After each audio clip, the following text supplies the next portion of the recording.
I'm going to Killing Place. Adam Curry, John C. Dvorak. It's Sunday, August 16th, 2015. Time once again for your Gitmo Nation Media Assassination, episode 748. This is No Agenda.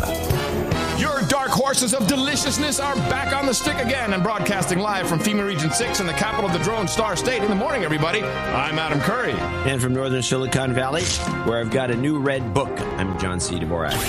It's Crackpot and Buzzkill in the morning. Oh!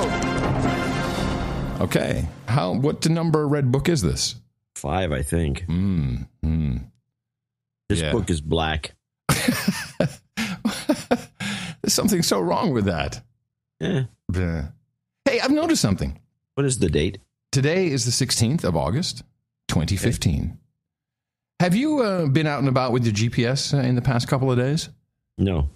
I have heard multiple people complaining about their, particularly Google Maps, throwing them off. Yeah. Thinking they're on the other side of the road. And I'm Doesn't surprise me. And I'm thinking that this was the meteorite storm. Oh, well, nobody said anything about it. And I would think that if it was a major GPS outage or some of the satellites got moved. I think they move them, of course. I think it's going. Oh, really? But you can't move. What was it? Not Poseidon. Poseidon? What was the name of this meteorite storm we had? Perseus. Yeah, Poseidon. But the Poseidon adventure, exactly. Now, a couple of people have mentioned, hey, man, it's like, this thing routed me all wrong. And I was talking to the Uber guys, like, yeah, what's going on with this? Well, Google Maps has been deteriorating for years. And when they first came out, I used to rave about it and say that's the only reason to buy an Android phone. And then out of the blue, they switched something. They switched vendors. And, of course, Google's closed them out. They don't really have a public relations department except an operation that you email them and they send you note back. There's not anybody you can actually talk to. I mean, you can try. Oh, yeah, no, they don't know how to do customer service at all. They don't care about it. At all, no. And so when they made these changes, you couldn't ask them about it because it was none of your business. Right. But I know that for a fact that they've changed a couple of times because whoever the original vendor was, could have been TomTom or Magellan or anybody. Mm-hmm. The maps were fantastic. They were like out of control good. But they wouldn't tell you to keep turning around. But this is pure positioning. I'm thinking the positioning's a different issue, of course. Yeah, I think it is. As opposed to going down. My favorite thing with Google Maps, you go down one street and it says turn left on Powell. Hey, John. I'm not complaining about Google Maps. I'm complaining about the GPS situation. Okay. I'm complaining about Google I know Maps. You have a real issue with the Google Maps. I'm sorry about that. I'm sorry to hear it. No, but okay, go back. I think, and I noticed this because I have a new antenna here at in the skyscraper. I got a buddy pole. Got a buddy pole? Yeah, for my hand. In Austin? That doesn't surprise me. In the morning. Okay, it's BUDDIPOLE, buddy, but as a bud dipole, a buddy dipole, not a bud dipole.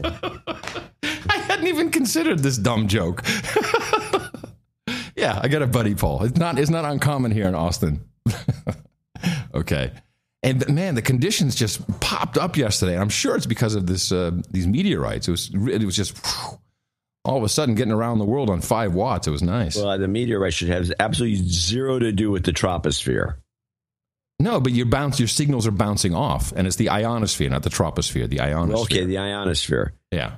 Yeah, it's bouncing off, but the ionosphere doesn't change because of a few meteors coming in. No, but your signal bounces around off of them.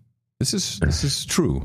I don't believe this. Oh, do you know that I can bounce meteorites out these minuscule particles? Do you know that I can bounce a signal off the moon and hear myself back delayed? It's probably the bathroom. No. You can shoot a signal at the moon. It'll bounce off the moon, and you can. Do you know the size of the moon, and do you know the size of these little meteors? Yeah. All right. Look, I'm not going to argue with you. They used to have it. They sent it one time. They sent this big giant balloon Echo. It wasn't Echo Star, but it was something like that. It had some funny name, and you were supposed to be able to bounce off of it. And apparently, it worked. But it too was a million times bigger than one of these little pellets that comes flying. Yeah, through. But it's a general cloud of stuff that you bounce off of. Just take it from someone who's really a ham operator. Yeah, I know, but you make this sort of stuff up. This. I'm not making it up. You just happen good conditions. It's just good conditions. It could happen anytime. It happens every once in a while. It doesn't have to be meteors. All right. So the meteorites are also not responsible for the GPS issues. I would probably guess, unless they hit one, those little guys would do some damage. Okay. But I don't know. Something's up. Maybe they moved them, or maybe they thought there was a. I mean, they do move them something's, or sometimes they turn them off. You know, but I don't understand how you passed your license. This was a question on the exam. Wait, meteors? Oh wait, you're not a general. I'm sorry, you're just a tech. There's no question. I've seen the general test. There's no meteor question. Meteors. All right, let me ask you something you know more about. You have a meteor shower. Can you get better reception off the ionosphere? Let me ask you a question. Yes. Let me ask you a question. Yes, no, sometimes. Okay. Now, you are like half a generation ahead of me. Breakfast at Tiffany's, the movie. And I'm still running fast. Yes, breakfast, very seminal movie. Okay. I saw it recently, by the way. Okay, well, hold on. I saw it yesterday. Okay, I just saw it pretty recently, close to yesterday, but not that close. So this is Audrey Hepburn, who of course looks dynamite in this movie. Yeah. And I don't think, I'm sure I saw it a long time ago, or my sister was named after this movie. And I got to question my mom's sanity. This movie is fucked up. This is about a gold digger. Audrey Hepburn is a gold digger, and some douchebag. What? I saw it again. I remember seeing it when I was a kid. That was a fantastic film. At least I remember it as a fantastic film. Then when I saw it again, I thought the film was nuts. It's crazy. It's totally crazy movie. What was the appeal of this?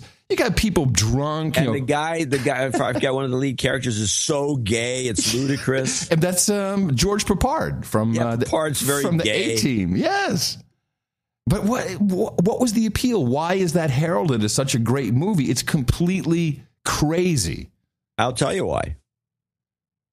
Because before I saw it a few weeks ago, I remembered it years ago as a great movie. And you'd always throw cuts of it, like the little car going around and around and around. There would always be used as reference points for other movies. So you just remembered it wrongly. I was. If you had asked me before I saw it the second time recently, name a great movie, yes or no, or you give me a list, and you said Breakfast at Tiffany's, I would say yes. Yeah, but not after you saw it recently, because you said this movie is crazy. You're right. It's completely. Is this maybe like? And it's corny. Yeah. And it's all about gold diggers. Not that, but she's a flake. A total nut job. And she's not, I don't think she's that lovable like everyone. I mean, she's pretty and all. No, she's completely nuts. But she's kind of like disconnected from society. Yeah.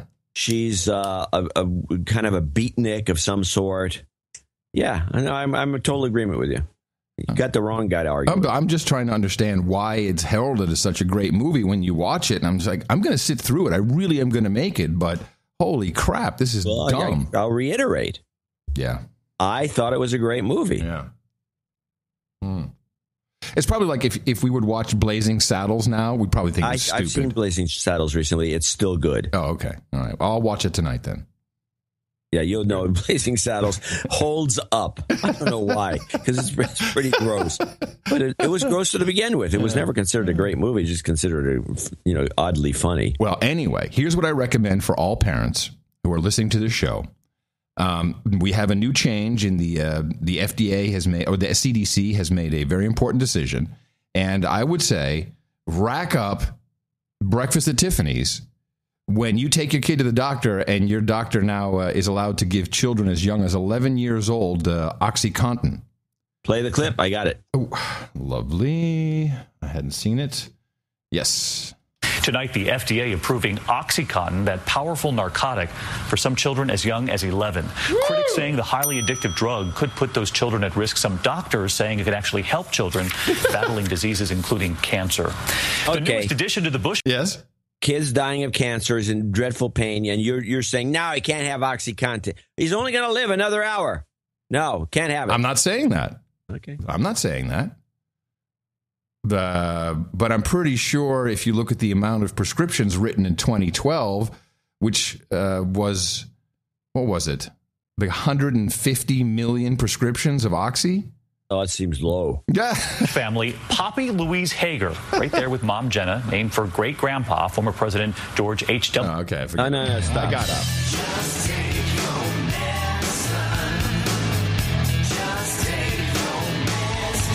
Sure, John. Sure, I'm all for pain management, but come on. We know that these fuckers prescribe this stuff, anything to children. This is not. This they'll is just be giving crazy. it to kids for a backache.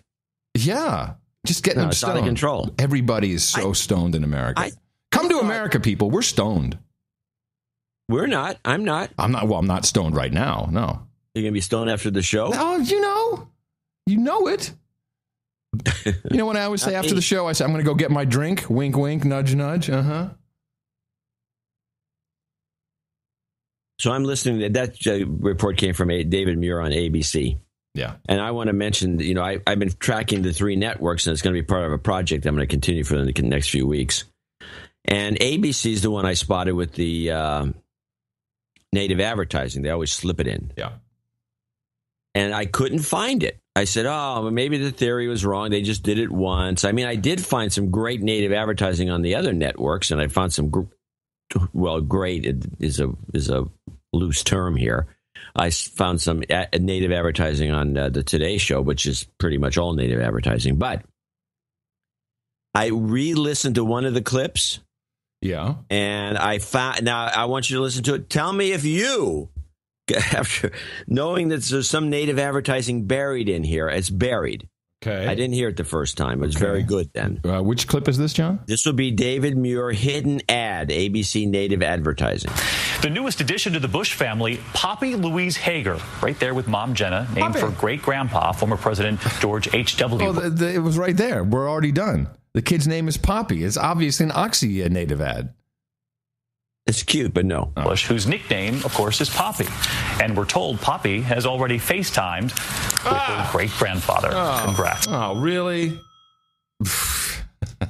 I've listened to all the reports that this kid is in the news on all the stories, just short stories, not like the long, boring stories about how the royal couple doesn't want paparazzi taking pictures of their baby. Wow, I missed that one.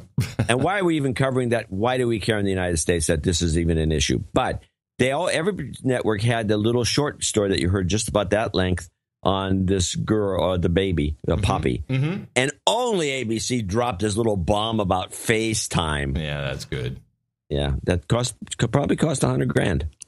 So people come to the No Agenda show, expecting to hear different takes on the news, different deconstructions, analysis. And there was one of my favorite news stories came out. Was it yesterday, maybe the day before? And it wasn't that hard, really, for me to look into it to see what was going on. It's aviation related. That's why I got 99 glitches.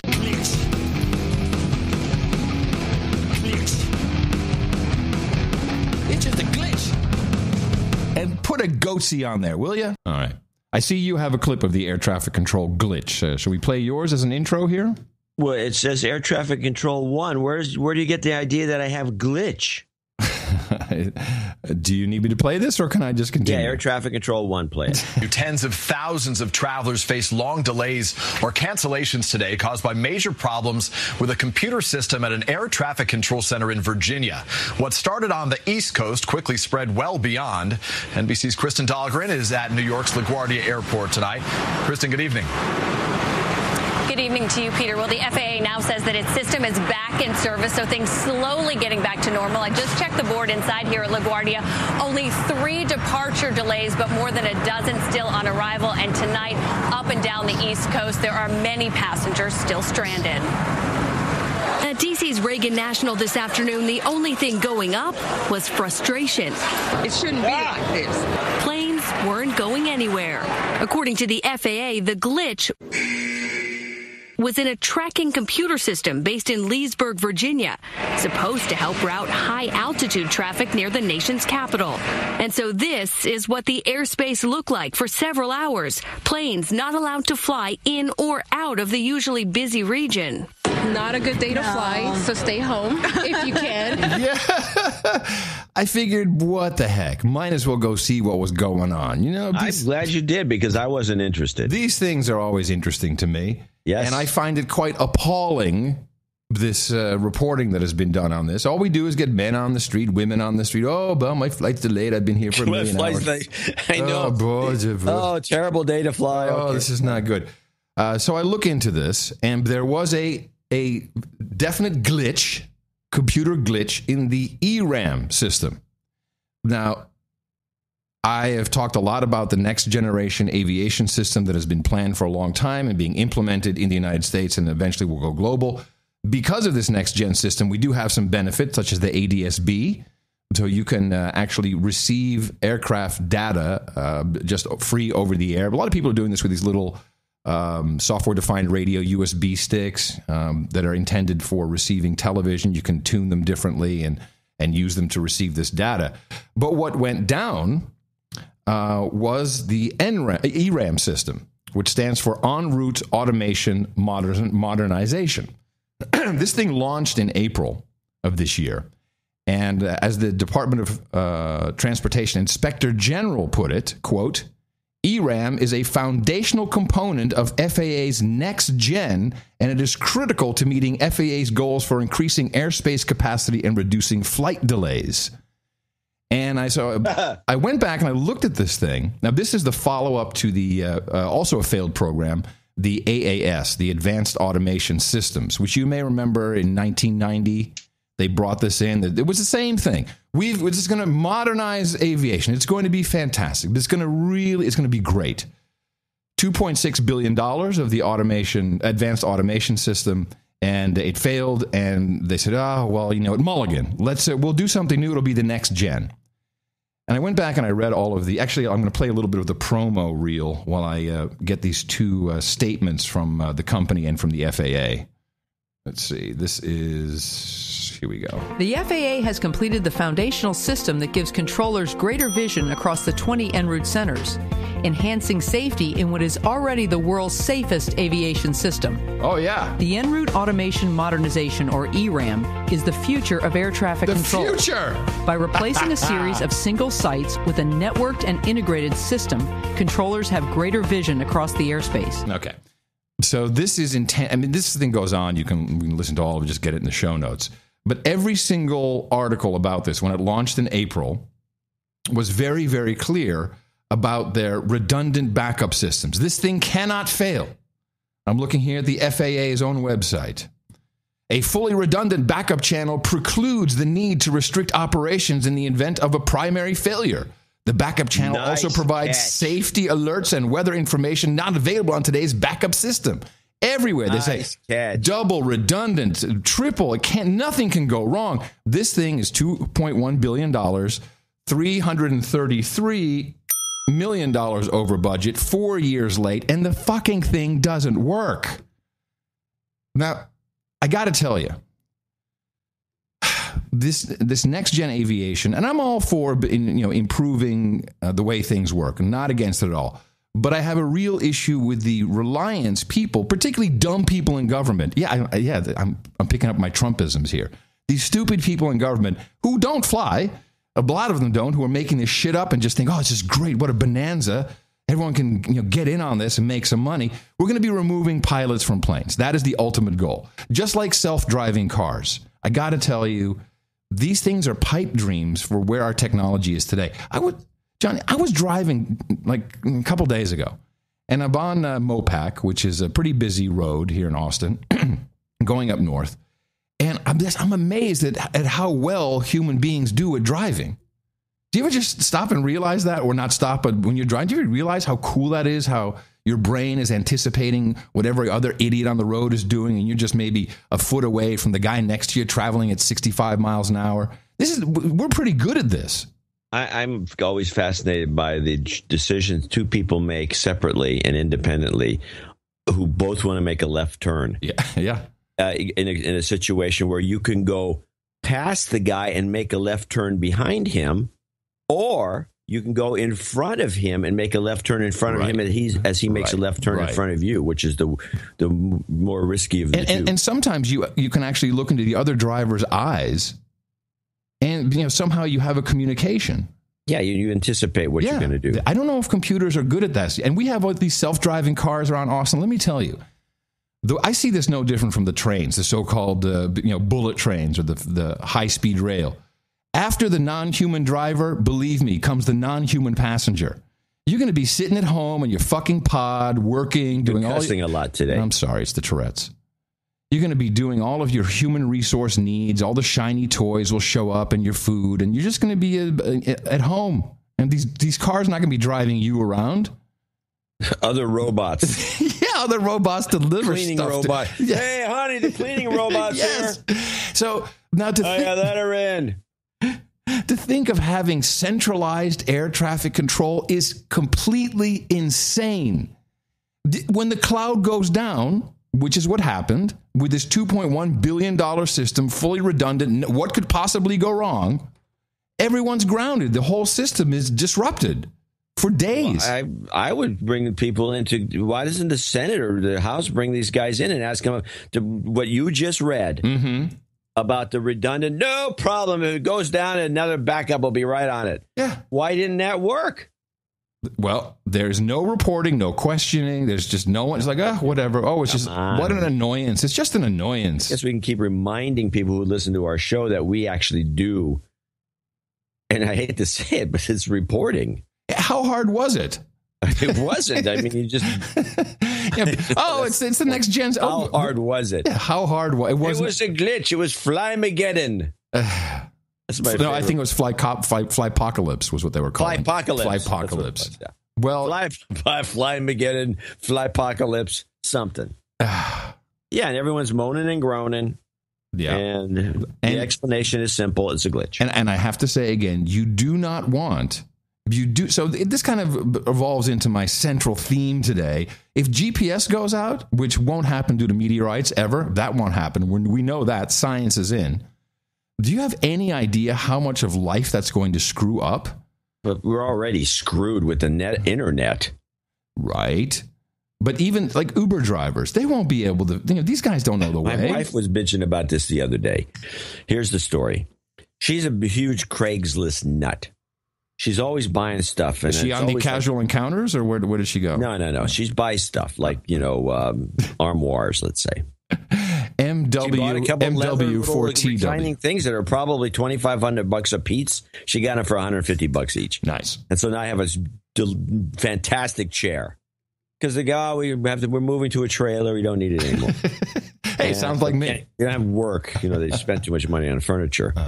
So she's talking to these people about getting something. And she says, how do I get to your place? And the woman could not tell her. Because she said, just use your phone. Yeah, right, find exactly. Yeah, no more directions. And Mimi doesn't like using the phone. She just doesn't do it. She wants to drive around. She says the woman couldn't name a landmark, a street, didn't even know what street she was on. This is the point where I would not go and pick up the cheap chair because I'm thinking that someone's going to be there to kill me. Yeah, well, there's always that risk. Anyway, I think you're dead on. It's just that people are. In fact, she asked me about this. I say I use the Navigator because it shows me new kinds of routes. But I do admit that if I use it, and I can find my way around. Yeah. But I admit if I go someplace with the Navigator, sometimes I can't get back without the Navigator. Because you're paying attention to the Navigator. You're not paying attention to where you are. I have done this a lot where I force myself to just figure out how to get there. I look at the directions beforehand just to keep myself sharp. But yeah, and we don't even see the whole globe. We just see the 2 miles ahead or 2 kilometers ahead of us. That's it. Anyway, you do not want the cloud managing your systems that way. You don't want a single point of failure, which it is. Even though they lied and said this has multiple redundant system, $2.1 billion after the first 2.6 were squandered on a piece of crap that didn't work. It's terrible. Well, yeah. It is. Yeah. And that's your tech news for today. All right. Did you see Donald Trump's New Hampshire speech? No. Oh, man. Oh, he was so, here's his new thing. Hey, let's give the kids helicopter rides. No, that was Iowa. No, he's doing it everywhere. Hey, should we get it in Iowa? Are we doing helicopter rides today? Let's do some helicopter rides. But this guy, the more I see him, the more I'm liking what he's doing. I just have one clip from his New Hampshire spiel, which was just dynamite. He's taking questions. He's saying, I'm not a scripted president. You don't want a scripted president. Look, I got nothing here. Obama failed when the teleprompter failed. So he's hitting every single. He's putting his finger on every open wound. He's got it down. Now, here is about how he's going to run the country. You cannot argue with his logic. Our country has tremendous potential. We have to take back our jobs from China and all of the other people. We have to renegotiate our trade deals by getting people like Carl Icahn and Henry Kravis, our great deal. We have to. When I hear this, I'm like, yeah, get those guys in. They know what they're doing. Greatest deal makers in the world. Yeah, in the world. Like Carl is very busy. He's busy, man. I called him. He said, "You're doing great. You're doing great." Tough guy. Calling Carl's story. It's a great story. You're doing great. Every poll, you're doing amazing. You're doing amazing. Carl, do me a favor. Just relax. I want to do this. He's like a gangster. Carl, do me a favor. Relax, Carl. Relax. I want to do this. All right, we're going to do this together, man. All right, come on. If I win, you take China. You take China. You take those little gookie checkers. You take the Chinas. You take them. You screw them, Carl. You screw them. I'll get somebody else to take this one. We will have our best. And these people, I think he's a nice guy, but some of them are not nice. No. Some are horrible human beings, okay? But they're the greatest in the world. Yeah. Do we want nice people or do we want these horrible human beings negotiating? But let me think. Which do we want? Who do we want, John? Do we want nice people or do we want horrible human beings negotiating with those crazy Chiners? Horrible. Yeah. I want horrible. That's right. Horrible. I want the horrible. Give me the horrible. We will make great trade deals. Yes, we will. We will save Social Security without cuts. We will... By making a deal. We will come up with health care plans that will be phenomenal. Mm-hmm. Phenomenal. By the way, I hope the press calls Carl Icahn because he feels very strongly about this. The gauntlet is down. Bring Icahn into it. And he wants to do it. He's so anxious to do it. He's wealthy as I do. They all want to do it. A guy like Carl Icahn, he's worth many billions of dollars. Not as many as me, but many billions. He wants to do it. This is more important to him than a deal. He doesn't need another deal. I say, Carl, how many deals can you do? Just make the great deal is this country. That's the great deal. We got to make this country rich, and then we got to make it great. Fuck yeah! He's my man. I'm down with that. Get Carl Icahn in. Why don't we give Yahoo to the Chinese in trade for, as our trade deal? Isn't that one of his? Since you brought up the Donald, I'm never going to say that again. No, please don't. I do have a couple of clips that you have to.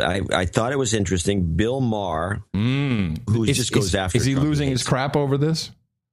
Yes, but once in a while he calms down, and he actually has some observations that are worth listening to.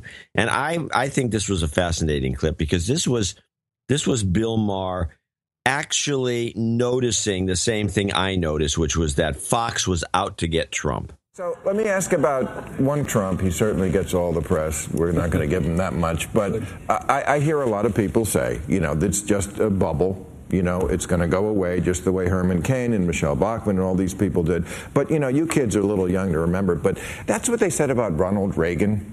I remember when I was 12 years old in 1968 when he first floated the bubble of running. And it was a joke. Oh, come on. He had a stupid television show. He's divorced. He avoided combat. He's got weird hair and crazy face paint. This guy will never. So for all those people who say Donald Trump could not go all the way, I don't think they're right. They didn't say he would get this far.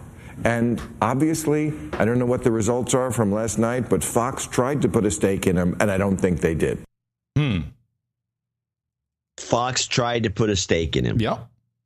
And by the way, they're still trying, but they're doing it more subtly now. And the funny thing was, starting the week right after there was this supposed détente between Roger Ailes and Donald Trump, Kelly quit the show and went on vacation immediately. Yeah, for a year and a half. By a week and a half. A couple of weeks. But she just said she was so irked because her boss wasn't backing her up. So she said, I got vacation time. It's starting tomorrow. Bye. Right. She must be just steamed.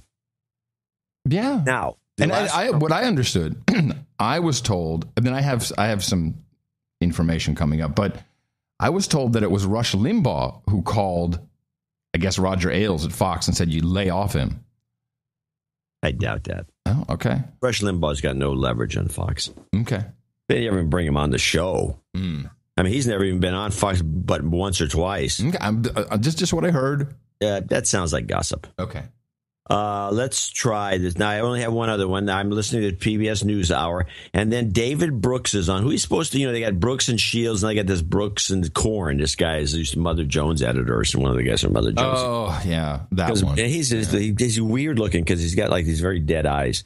But the two of them go back and forth on Trump. And so it goes to Brooks, who's supposed to be the Republican representative, maybe kind of being objective. But he's obviously a Trump hater.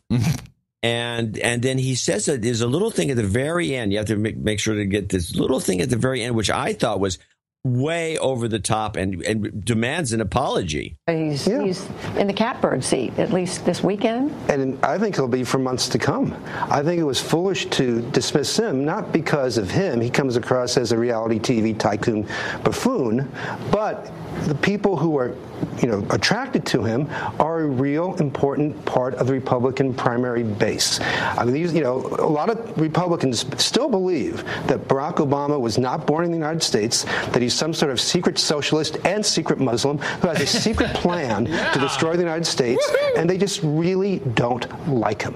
And so they want somebody who's going to vent their fears, their frustrations, not someone who's for good government with policies.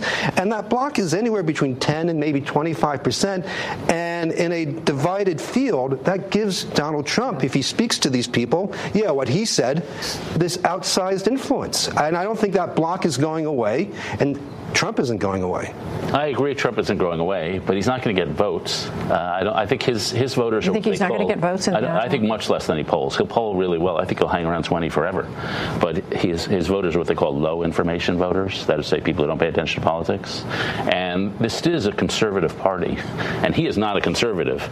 He's against entitlement reform. He's for a single-payer health care system. His ideology is not left-right. It's winners and losers. Yeah. I'm a winner, and all those people up that you don't like and you feel alienated by, they're a bunch of losers. And so it's not a classic ideology. I think he'll get it because, for the reasons I said it earlier, for the same reason Jeb Bush and Hillary Clinton are struggling, he's rising. He's at the moment where the country wants some sort of weird insurgency with a lot of ego, and that's him. And so he's at the moment of the times, but I don't think those people are going to show up, and he'll just hang around at 20% forever, but somebody will eventually beat him. Well, we keep talking about him every Friday, so we'll see how long it lasts. Well, he continues to be an incredibly gross human being. Say that on the comments about Megyn Kelly. Well, I get some comments about it. Wow. A gross human being? Yeah. He continues to be an incredibly gross human being. Here's this guy's the Republican commentator? Well, is he really a Republican? Well, everybody questions whether he is or not. I personally doubt it.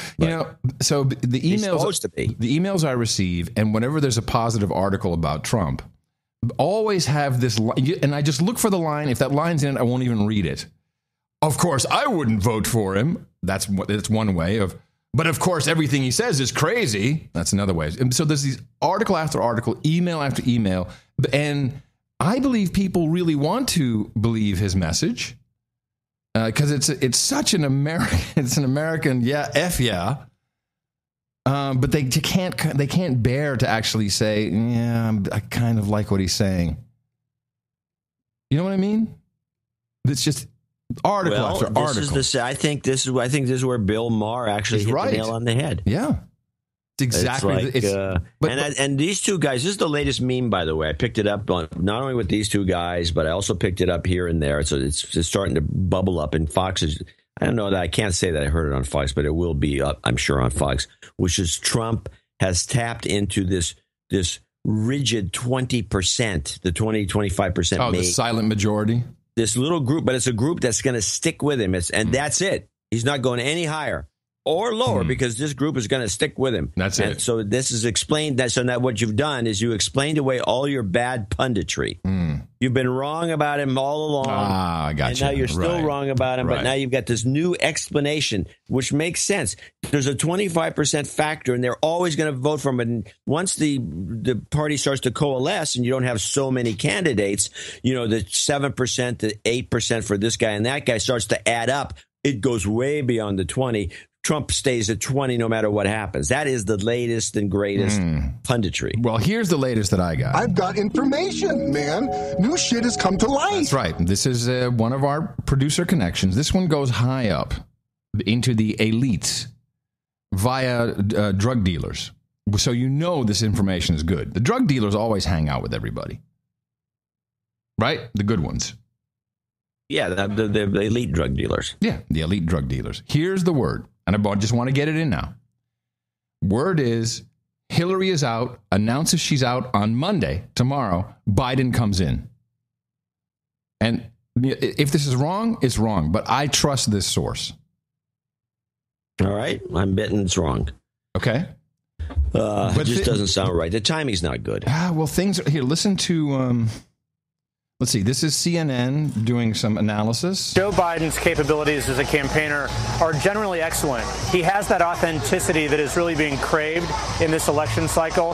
He is, Joe from Scranton. He appeals to the Joe Sixpack character. I remember covering his race in 2007 and early 2008. And he is right; it didn't go beyond here in Iowa, but he did very well in retail political settings.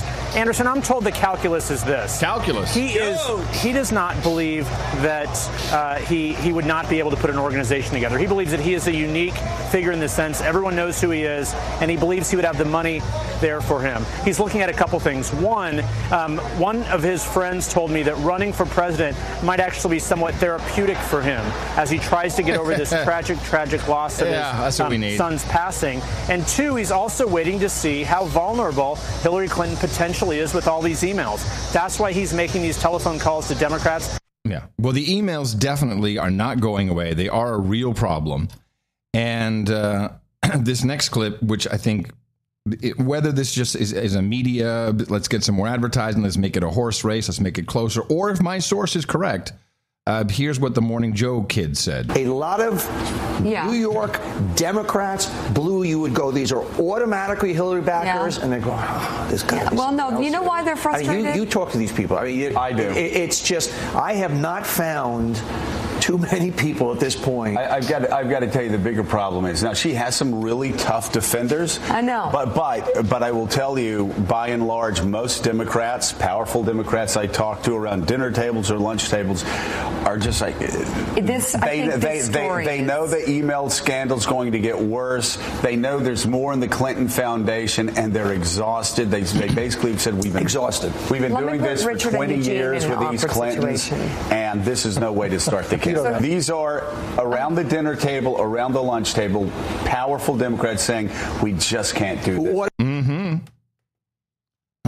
Well, I'm not in disagreement with any of this. I just don't think that's the timing. I think you had better analysis when you thought that there was going to be a different kind of way, a more gruesome way of getting out of this. I'm not. My next line was going to be, I think Bill should watch out. No, Bill's got to watch out. But if Hillary does what this guy predicts tomorrow or even next weekend sometime, I'll give you that much leeway. Okay, you give me a week. Thank you. I give you a whole week. Yeah. It's enough time for the oyster. If that happens, then Bill's got it. He's going to go, whew, fantastic. And Bill, went golfing. He showed up. Supposedly they bumped into each other in Martha's Vineyard. Bill's there. Right. And so they're golfing together. And you know what that was about? Who, Bill and Biden? Obama. Oh, yeah, that would, yeah. Yeah, so Bill's golfing. I can't even imagine he could swing a club, but okay, so Bill's golfing with Obama, and that's only about, is there any way we can lay off Hillary? Yeah. he's all for her winning the presidency. Well, I think right now and I was reading a very well written article by Judge Andrew Napolitano, who wrote about the legality or illegality of the emails, and he's really combed through them, or at least what has been released. And he says that the only person stopping Hillary Clinton from being prosecuted is Obama. Now, I don't think he'll do anything because this would also then ultimately implicate him and the current administration in Benghazi. From what I understand, these emails, are pretty clear about the weapon sales that Hillary Clinton was orchestrating. Well, let's look at it from another perspective. Okay. If Clinton was having the meeting with Obama, he may have been threatening him. Or he could have been begging for his life. Dude, convict the bitch now, quick. I think he'd actually take a bullet. Take a bullet for the team. But Bill or Obama? Bill, not Obama. No way. No way. No. Bill. I think Bill would. Yeah. But you know what? And it doesn't have to be death. It can just be hospital. Well, it could be a million things. But it's beside the point. With the point I'm trying to get to, which is that he goes and says, "Look, we all know about because Hillary told me about this. We all know about the kidnapping scheme. Yeah. If this goes any further, this is going to come out and it's going to ruin your." Well, so that was what Bill would be threatening. So to reiterate, we have this on pretty high authority that it started in Tunisia, and the word went out in Tunisia. We got this. Wasn't it Tony the terrorist who told us this? I don't remember. The cab driver. Yeah, Tony the terrorist in San Francisco. The word gone out. We need a kidnapping of the ambassador, and this was meant to be this, like an October surprise, and then Obama would swoop in and would save the ambassador, and that would be a shoo-in for the re-election, which of course he didn't really need, which is the sad part of it all. Right, because they got suckered by the media. Yeah. And the continued assertions that this was a close race, which is the way the media does it, so they can get more money for campaign advertising. Right. So they botched it. These guys were all jacked up and like, and they decided to go. Ran into a CIA operation. Right, the next door. Yeah, next door. Yeah. And so the whole thing was a mess. And then, but the stuff they did to the ambassador, that has never really been properly reported. But they sodomized this guy with broomsticks, and they really did a number on him. None of that was ever properly reported. It's not really in the history books. Now, Obama, I don't know how this is going to turn out. I mean, they could drop the whole thing. We'll see. I mean, if they drop the whole thing, then Clinton got to Obama. Yeah. Well, on the golf course where nobody's listening. Well, although I can't believe nowadays that they don't have. I think Bill, he'll take the bullet. This is coming way too soon for Hillary to off him. So, he'll like, he can be serious heart attack. But anything that she's like. I want to remind people that we're the only show that would discuss anything like this seriously. Yeah. Yeah. Because it's a real possibility. It's something that could actually happen. Well, we'll see if Hillary gives up the ghost. Even if they drop this, they do still have the Clinton Foundation to deal with, and all the money that comes in from the Saudis. But she has her war chest. She can be the kingmaker. She can give it if it's Elizabeth Warren. By the way, here's the way I would see this playing out. If let's say she quits in the next couple of weeks, but I'm only giving you 1 week on this thing. All right, 1 week. Thank you. After that, and otherwise, I'm never buying my drugs from this guy again. Ever. I would. You're going to have to complain back to him. It would go like this: she would drop out and stay mum, probably disappear for a week or two, and then Biden would come in, and he would try to crank up a campaign. Warren would see the opportunity because she knows that, this may have been planned, or she was always hoping this would happen, or maybe she was always clued in that this would be her cue. She comes in, and when because the Democrats have to elect a woman president, they got to be the first. Everybody's in a big race. Yeah, we got it. So she comes barreling in, and she now there's a real race between her, Bernie Sanders, which is kind of the same person. In fact, there are some Bernie Sanders badges. I'll talk about this. Yes, I read your newsletter. It says Sanders Warren. Does it feel the burn? What, it says Sanders Warren? You saw these badges? Yeah, you can look it up on the internet. Oh, okay, perfect.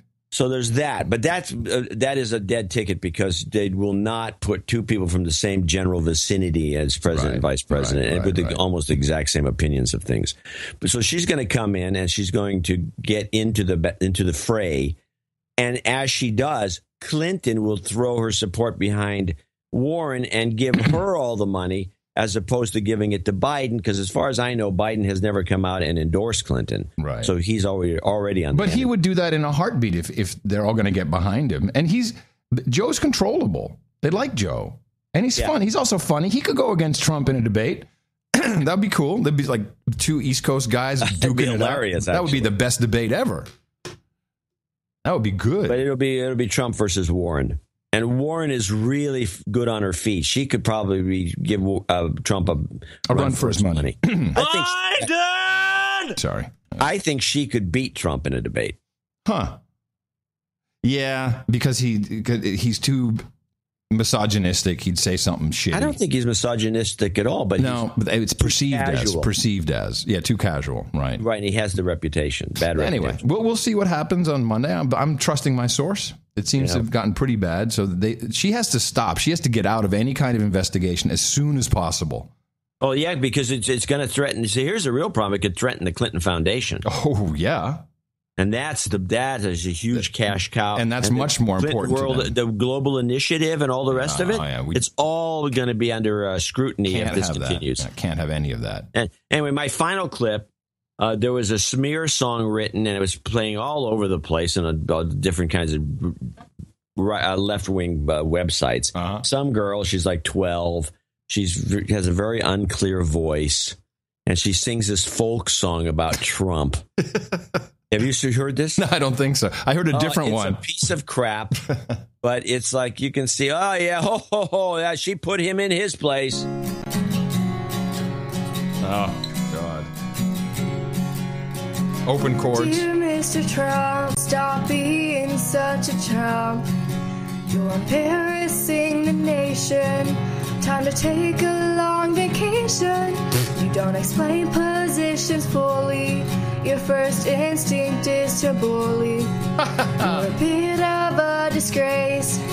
Time to pull out of the race. Oh, yeah. Time to go, we've seen your show. It was fun at first, but now you... Wait a minute, you're telling me that there are websites that are actually promoting this crap?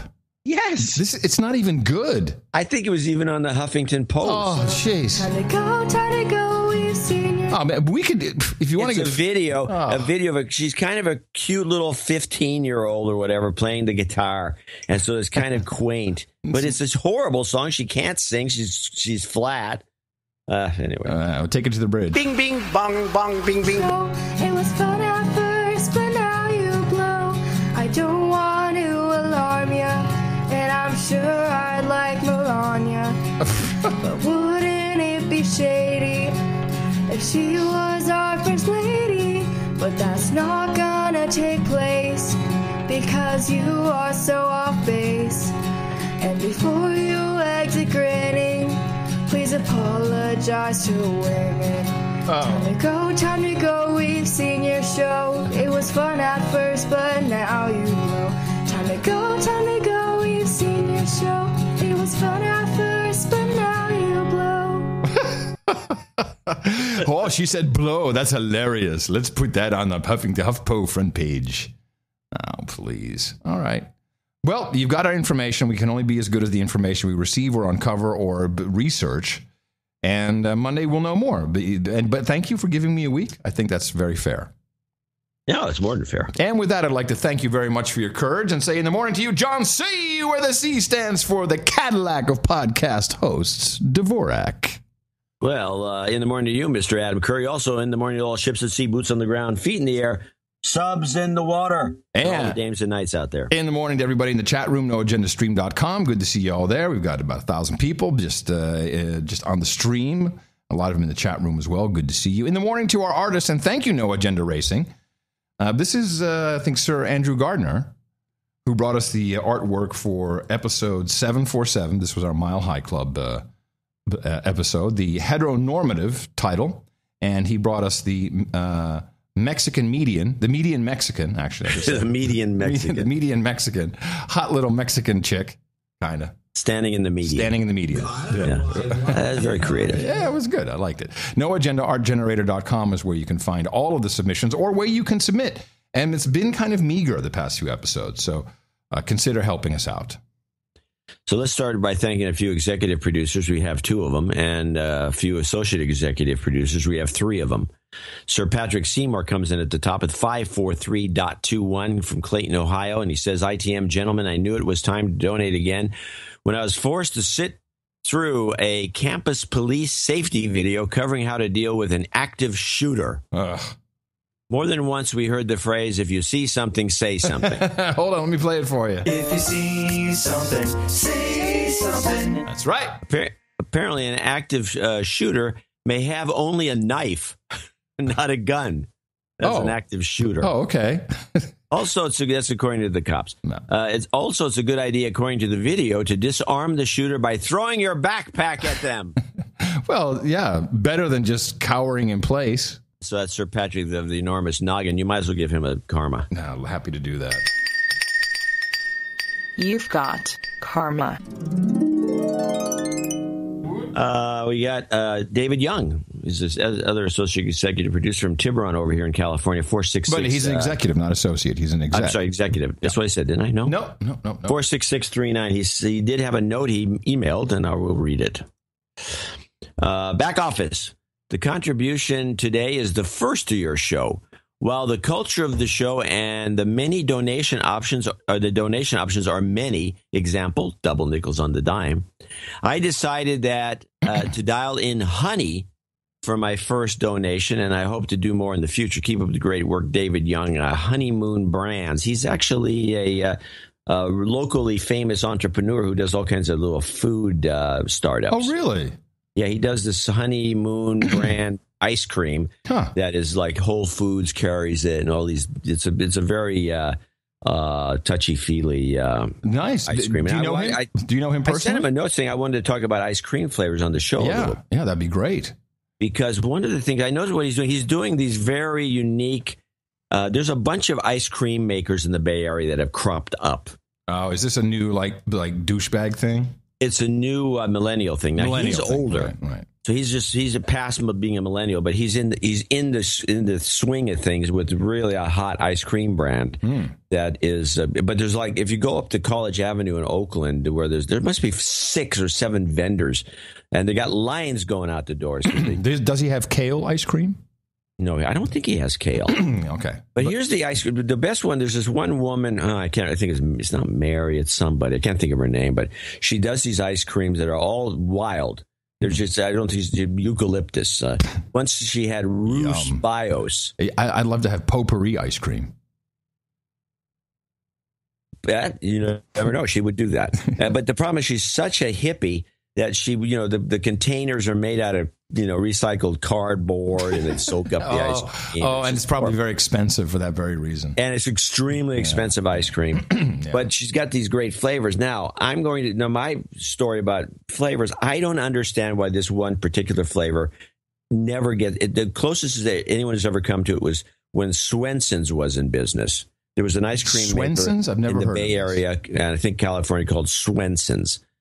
And Swenson's had a orange chocolate chip, I think was the name of it. And it reminded me closely of the best ice cream I've ever had was it was so memorable. I still remember it from the 1970s. It was Only you would remember the best ice cream you've ever had. I was in Cahors, France, lounging at one of the better restaurants, and this is where I discovered that women in Southwest France commonly throw ice cubes in whatever wine they got in front of them. And so it's not a big deal. But they had this orange flavored dark chocolate ice cream. It was orange flavored dark chocolate ice cream, very much like the Swenson's, only it didn't have all these stupid chocolate chips in it. And I never could figure out why they have to keep the orange and chocolate is a great combination when in the exact right proportions. So is orange and duck.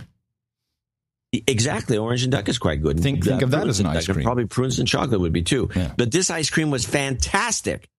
Orange and chocolate is just a fantastic, but they're going to, even if this guy could tell by looking at his ice creams, he'd have big chunks of orange in it or something. No, that's not good. Make the orange chocolate ice cream. No. Now, and I don't want to get carried away, but there's another ice cream that I had that I thought was very impressive, which is there used to be a place called McCallum's, another famous ice cream parlor in Berkeley, that the guys picked up their tent and moved out after the 89 earthquake. They just said, no, I'm not going to. Don't want to die here.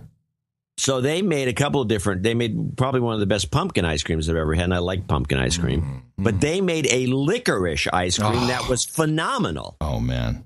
So on Halloween, you could have a scoop of pumpkin and a scoop of licorice. Dynamite. Hey, do you think, our producer here, David Young, our executive producer, does he have stores in the Bay Area? Does he have stores all around the country? And where does he have? No, it's all California. Oh, can we have like a code word for a discount? Well, you're going to have to ask. You go in and you say, Bill's a dead man. I don't think he runs stores. I didn't see any stores. I think it's mostly a retail. Just a retail. Wholesale to retail. Well, here in Texas, we eat Bluebell ice cream, which is pretty good. I've had Bluebell. It's good. Yeah, it's pretty good. It'll kill you. We had a big recall. Bluebell were out of the stores for weeks. Oh, I remember Bluebell's having a recall. Weeks for something. Yeah, they had listeria. Yeah, something not bueno. No, once you do that, you might as well just shut up. Shutter. Yeah. Well, let's continue with let me continue thanking these people. Sorry I did that. But it was... people love hearing about your life. I don't think they love it that much. Here we go. Benonymous. We have a B. Well, I think he's already been Benonymous. Right. Well, 22222 is his thing. He's in Sunnyvale over here. He says eliminate the location. Okay, well, whatever. The last few shows have been out. Because anybody around here is going to... I know there's a Benonymous. He's in Sunnyvale. Yeah, let's go kill him. The last few shows have been outstanding. Thank you. Kick him in the shins. They're some of my favorites so far. Trump makes fantastic show material. Thank you for topping yourselves consistently as of late. Well, that's us, the toppers. The toppers. I have been listening since 2009. I've made my way through college, and I credit the show for giving me a sharper, more analytical worldview. Nice. Thank you again. The No Agenda shows an excellent primer for how to analyze world affairs for any students out there. Right. In celebration of Amy Goodman's twinner flub, can I get a Let's Get Social song plus a karma? Love, Benonymous. Okay. I think I have that cut down. Here we go. I'd love to do that for you. Let's get social. Let's get social. Let's get social. Let's get social. Let's get social. Let's get social. Social media. Woo! Mary McCormick, everybody. Give it up, Mary McCoy. Woo! Woo! You've got karma. Hey, let me give David Young a de-douching since he's first time going. Got to do that. You've been de-douched. Cross back over Benonymous there. Okay. And as part of the random number theory, giving the exact same amount, 22222 randomly, is T-nonymous. Or Tim-nonymous, as he calls himself. Huh. Yeah, isn't that interesting? Yeah. That's what I say every time. Isn't that interesting? Yes. It's quite interesting. It's just dynamite, Don. And finally, last but not least, our associate executive producer, David Lane from Springfield, Missouri, $200. And he sends in this crazy note. In the morning, John and Adam, thank you both for I say it's crazy because it was typed, I believe. Yes, I'm pretty sure it's typed. Typed with a typewriter. And these only were out for a very few years. I remember them. It was a typewriter that typed cursive. So it's it's borderline unreadable. I mean, I can read cursive, but this is like 8-point, which nobody could actually write in real life. Right. Thank you both for the biweekly therapy sessions. You're welcome. I received a passing grade on the TJA Network Plus exam the other day. I give all the credit to your Sunday tech news segments. Oh, yes. That is all I have to report from FEMA Region 7. Perfect. Would you please play the following? Oh. Woman saying that she is a rule follower. Uh-huh. Then followed by Adam clearing his throat to say bullshit. Yeah, that's not really me, but I'll take it. That's not you, but it sounds not enough like you that that's what he thinks. I'm a rule follower, so if the rule is that we have to do it, then I'll do it. Bullshit. And a karma chaser. I'm sure that's okay. You've got karma. That concludes our associate executive producer and executive producer segment and ice cream lecture. Yes. For show 748. That's right. And I want to remind people to go to Dvorak.org/NA because we do a show 749 coming up on Thursday. And we need continued support. And we still have our Mile High Club. Is that still open? Or how does that work? It'll be open. We're just not going to be promoting it so much until show 767. Okay, good. I love the newsletter, John, although I have to say, your cat GIF at the end was hypnotic. I couldn't stop looking at that thing. Then I was like, I was going to caption it, but I just couldn't come up with anything. Caption it yourself. Yeah, it's just beautiful. Oh, well, these, of course, are official credits. They work just like Hollywood. They're just as valid. Unlike the douchebags in Hollywood, we will vouch for you if you need anyone to confirm that you are an actual executive or associate executive producer or any kind of producer. And we recommend putting that on your LinkedIn page. It does seem to get you a lot of views. PR Corner, thank you to Mike Cole, who has discovered that the .show domain, top-level domain, is now available.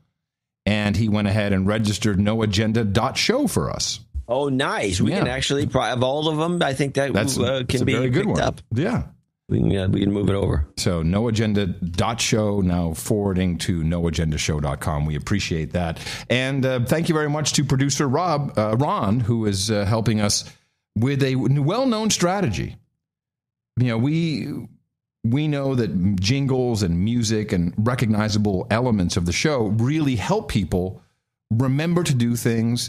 It reminds them of the program. It reminds them to support us. I mean, obviously we have Dvorak.org/NA. But without doubt, one of the most successful musical elements for recruitment has got to be the ISIS song. Donate to a No Agenda. They give us shows week after week. Donate to a No Agenda. It's a show that's really unique. Donate to a No Agenda. Listen to John and Adam speak. Donate to a No Agenda. Science is turning into a clique. Woo! You know, you could slow that down. It's borderline already, but if you slowed it down and just a touch more echo, it sounded like a Gregorian chant. Well, I want to mix it with the music and with the sword, shling, shling, but it's good. I liked it. I think, and it works. We're going to have a lot of... Yeah, I know, but a lot of people complain about it. They, even though we've said it, we're not trying to hide anything. We're not slipping in at, we went on FaceTime. We're not trying to trick anybody. We're just trying, because we tell them a lot of the stuff we do is so you'll remember the show. Well, and here's this: when you hear reason, yes, when you hear this song and you're thinking, I must support ISIS. No, now you'll think, I should support No Agenda instead of ISIS. Yes, No Agenda. Dvorak.org/NA. And besides your financial contributions, you can always do the very important work of going out there and propagating the formula. Is this: we go out, we hit people in the mouth.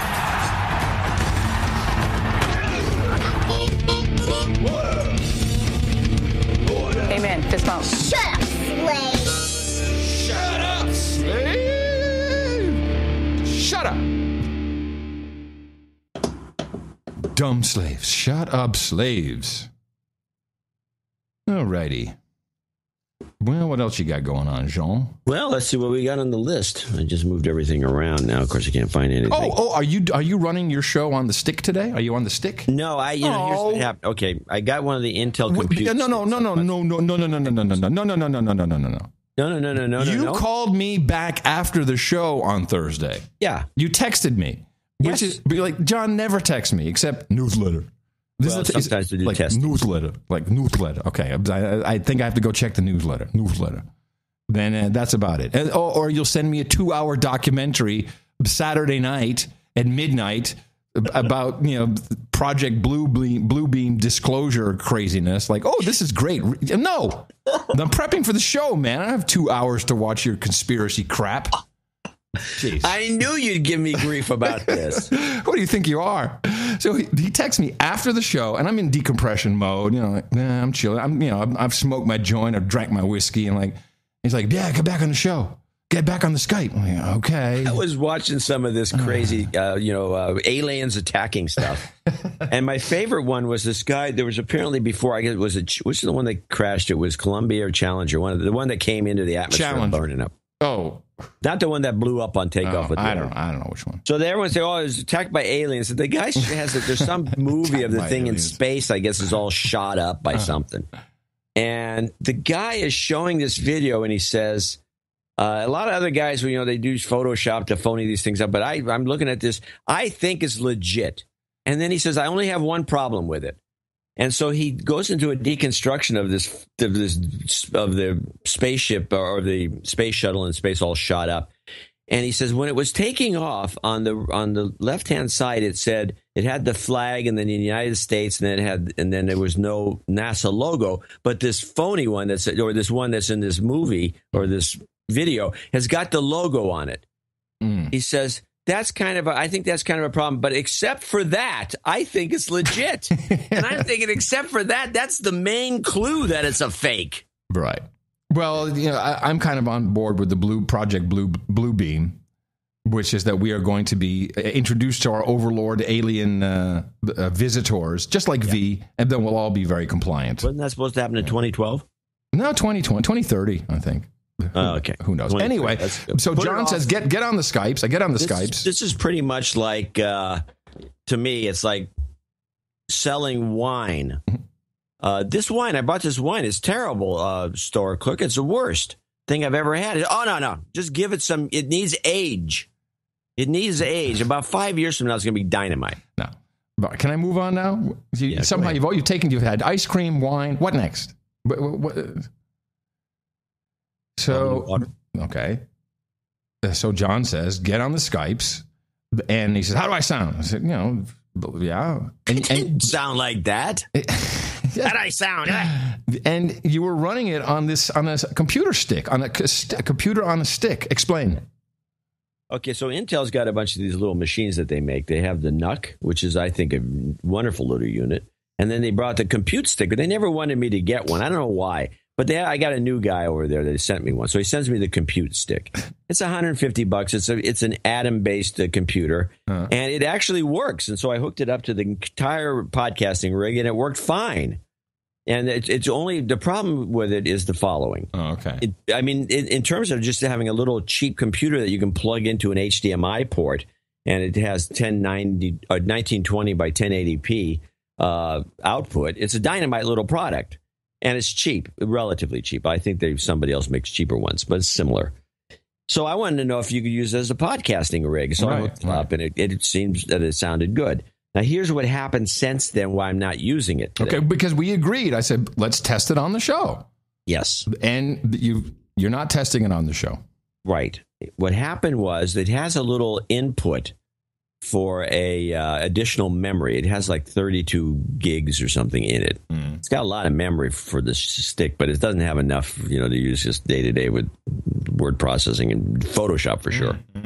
So I stuck some more memory in it, and it never quite. And then I tested it on Skype, and it was breaking up a little bit. The extra memory in there, I think was I don't know why someone. Maybe it was bad. Chip level engineering could tell me. I think the thing was having to deal with this extra memory. Was losing cycles when it came to using Skype. And so I instead of fooling around anymore with another problem with it, by the way, and I think there's a problem with a lot of these little small boxes, is that if you plug a standalone hard disk into, in other words, a hard disk that uses USB power, because the things only have like 10 watts total, that just shuts down. It can't handle it. It's too much work. Okay. So you can't. But if you have, I think, a plug-in disk drive, like a big. I think in general these computers on a stick are not quite ready for prime time. I have the Amazon Fire Stick, and sometimes it has trouble processing to get the video out, and it's jerking around a bit, particularly with a lot of motion. Well, I have very little trouble with the Roku box, and I think this compute stick from Intel is actually pretty good. And I think if I hadn't upgraded it, I think we could have used it today, but I decided not to. Okay, all right, good. All right, good. Onward then. Onward. Yes. Greece. I have a couple of things. No, I was going to say Greece. I decided that, again, I'm doing this study of the 3 networks.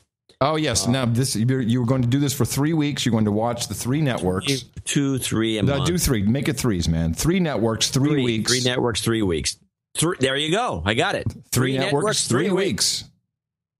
John Dvorak, 3 networks, 3 weeks. 3 networks, 3 weeks. So I was listening to Richard Engel, who's on NBC. Oh, the liar? You mean the award-winning liar? Liar. And he's reporting, and this is the report that's worth listening to anyway. And I started noticing he has a cadence. And then I ended up going to another guy who gave a report, and he has a cadence. And I think I figured out, and I think many NBC field reporters have a cadence that sounds like somebody, reminds me of somebody. But play the Richard Engel clip first. 27 years ago, Saddam Hussein murdered 5,000 Kurds with mustard gas and other chemical weapons. This time, they're allegedly victims of terrorists. U.S. officials say this is not a red line moment, and it's unlikely to significantly change U.S. policy. The U.S. is already bombing ISIS. But the use of chemical weapons does change the dynamics on the battlefield. The Kurds don't have gas masks. They may need them, as ISIS is apparently willing to use any weapon it can. Lester? NBC's Richard Engel tonight. Thanks. Up next, we'll tell you more about a monster change in the forecast. That so-called the monster change in the forecast is the next. You're not ending your clips well, man. You got to end these. You got to edit the. No, that ending goes to the next clip.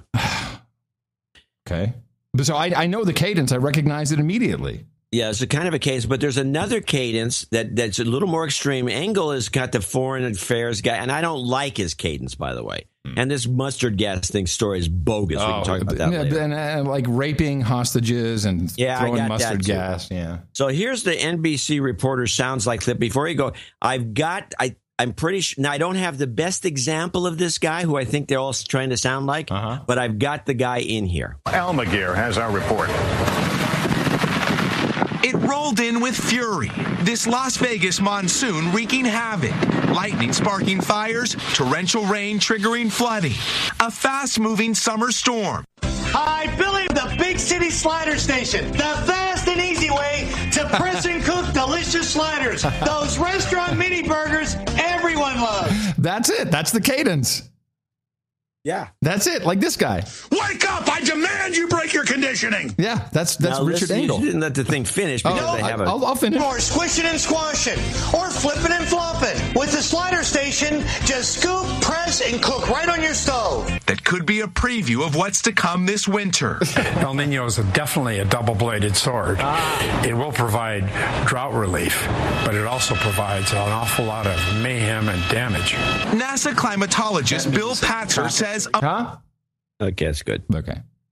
Anyway, I'm telling you, it's that guy, Billy, whatever his name was. And he sells the what? Well, in that case, this is not the best example of him. Billy Mays. Oh, He's right. dead. He's dead, yeah. But there's a couple other guys, and they're usually all Australian. And that's what this guy sounds like. And I was saying, why does this guy sound so familiar? And it's Billy Mays. NBC has got a bunch of Billy Mays. They're all selling such stuff. Well, there's cadence. Every channel has their cadence, and this is the NBC cadence. So, and these things creep in an organization. You don't even really realize. Should we play that again? The Richard Engel, just one more time. Yeah. 27 years ago, Saddam Hussein murdered 5,000 Kurds with mustard gas and other chemical weapons. I mean, it's just like scum, Nazi filth, trash, garbage, maggots. There's always a job for Richard Engel in Austin. No problem. He would fit right in. Okay, Greece. So everyone's reporting, we have a bailout deal. We have a bailout deal. We do not have a bailout deal. Nothing has been signed. I've got the bailout deal report if you want to play it. I'd love to, because we do not have a bailout deal, and there's something very important that is missing from the bailout deal. I thought I would, after you play this, I think this is a funny clip. Eurozone finance ministers met in Brussels today and gave final approval to a third bailout for Greece. Hours earlier, after an all-night debate, the Greek parliament backed the draft agreement, despite a rebellion by members of the ruling party. The deal requires new cuts in public spending and tax hikes in exchange for $93 billion over the next 3 years. Right, yeah, that's what they agreed to, more slavery. I got the biggest kick out of that because it goes like this. You give them a bailout, and then you give them these conditions to say bailout number one, and you got to tax more and you got to spend less. Yeah. And they do that and go into the tank. And then they say, okay, we're going to try this. We're going to try something new. Here's another bailout. You're going to tax even more than you taxed before and spend even less than you spent before. And that may do it. Well, they go completely broke. Yeah. And so they come back with a third thing, the same thing. No. Okay. Then they go completely broke. Then the Germans take all the assets which are sitting in the KfW bank, all the pink slips for the infrastructure, and that's the whole point. They're not going to give them anything. Maybe they'll give, So you're saying that this is just the Greeks stealing, just ripping the Greeks off. Yes. Period. And the clue to this bailout does not include the International Monetary Fund. They are not a part of this deal, which means the EU, not the Eurozone, but the EU will be on the hook. They will be guarantors for this so-called bailout loan.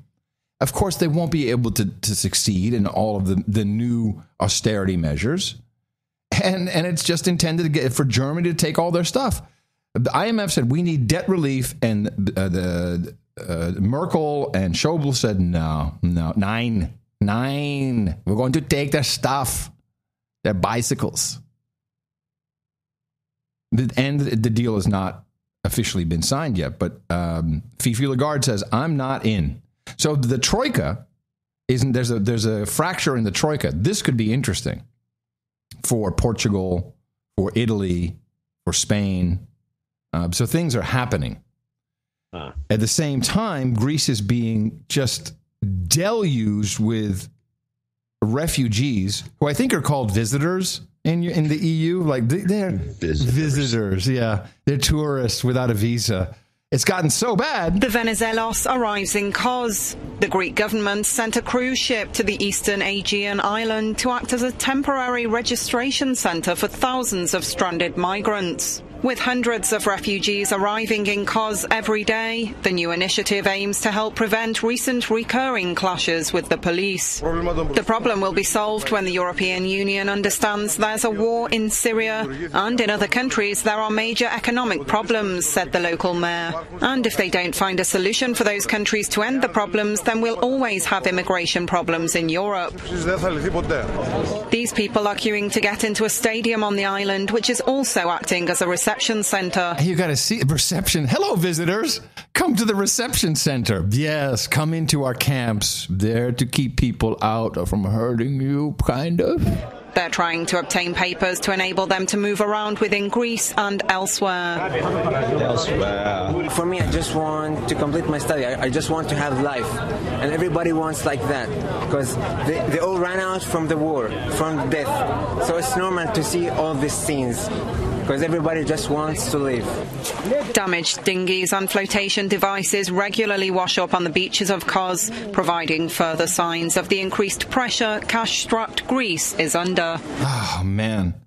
You ever get? I always get the sense, this is just a gut thing, that us rubbleizing North Africa and the Middle East is responsible for this, and we're doing it on purpose. And we're doing a damn good job. This is clippity-clop Lady Macbeth Clinton, who was so happy when we killed Gaddafi. So, I mean, that is the land of unconfirmed. Yes, we came, we saw, he died. We killed him. Go vote for her. Vote for her. And it's funny that actually the video of that really is disgusting. Yeah, because Uma leans in and goes, shows her the BlackBerry. He's dead. Oh, yes. But we have, and the EU is now, they're trying to cut deals amongst everyone in the zone, saying, look, you got to take some of these visitors Italy is Lampedusa. It's thousands and thousands of people, and they're rolling up in dinghies. They're dying. Ships are capsizing. 200 people in the hold. Oops, sorry, you're dead. Now at the Eurotunnel, the channel between now this France. is another interesting point. You tell a story about it. I mean, what's happening is you have all these. How is this not one of the world's worst security breaches? Well, it's getting worse. So at Calais in France, this is where there's thousands of visitors who are trying to get into the UK, and they're hanging under the undercarriage of trucks. They're getting in freezer trucks and freezing to death. They're trying to walk the whole thing, walk the whole thing. And now the mayor of Calais, they're saying, hey, someone's got to come in or I'm just going to open the border and screw y'all. Let them all go to the UK. Which I think, didn't know this. Yeah, this is new. This is good. I don't blame him. I think he says, you're all fools, screw them. Yeah, and of course you can't blame him. And what is he supposed to do? I mean, the guy, it's a disaster. And they're trying to walk the thing. These guys are pouring into England as best they can. There was a special on Newsnight, and they had some guy from the UK Independent Party showing the reporter, bitching and moaning, showing the reporter that where these guys are hiding, and they're all over the place. They're over by the freeway, and and if there's a backup, they jump into lorries. Yeah. They get into London, and it's just like a nightmare, and they can't seem to do anything about it. And what can you do? Get a big ship and bring them all back to Tunisia? This is. I'm going to have to agree with your assertion that we did this on purpose.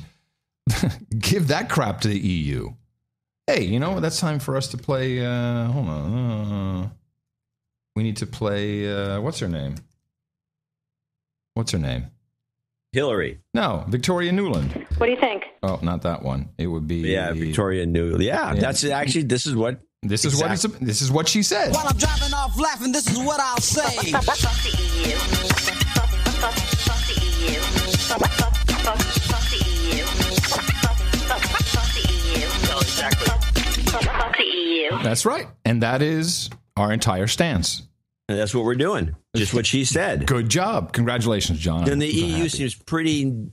I don't know. I think there must be idiots.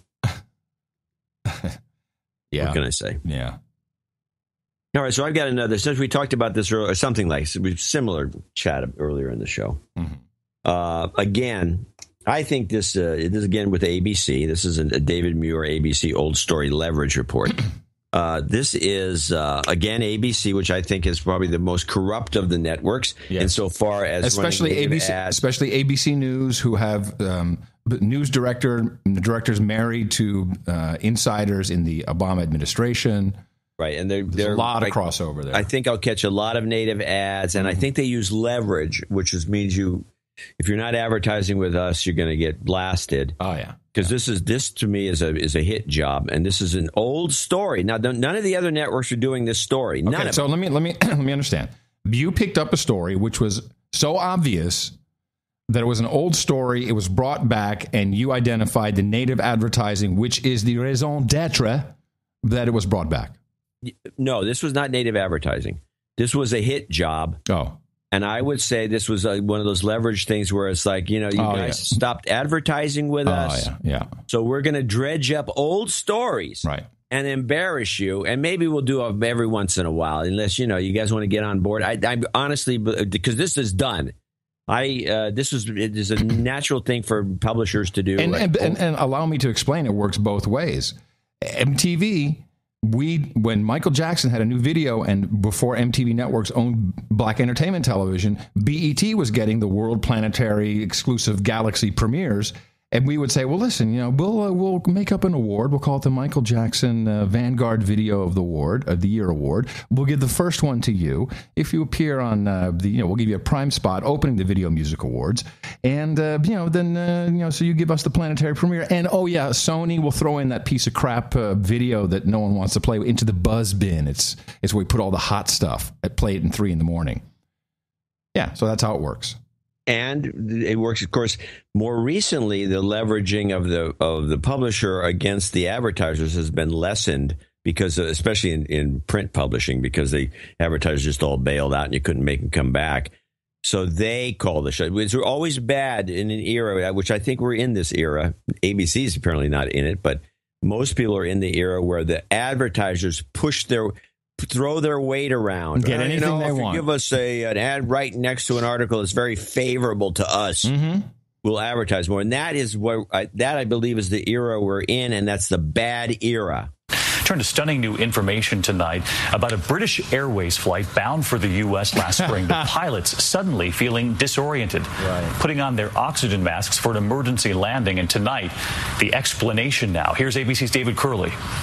A mystery at 34,000 feet. Pilots on board a British Airways Boeing 777 flying to Seattle having difficulty concentrating, and they're carrying 235 people on board. From the start, the pilots noticed low airflow from the vents and an unusually warm cockpit. At cruising altitude, concern grows as they encounter headaches, nausea, lightheadedness, and a lack of concentration. Let's get on 100% oxygen immediately, and then we can troubleshoot the problem. They did this just like reading out of the textbook.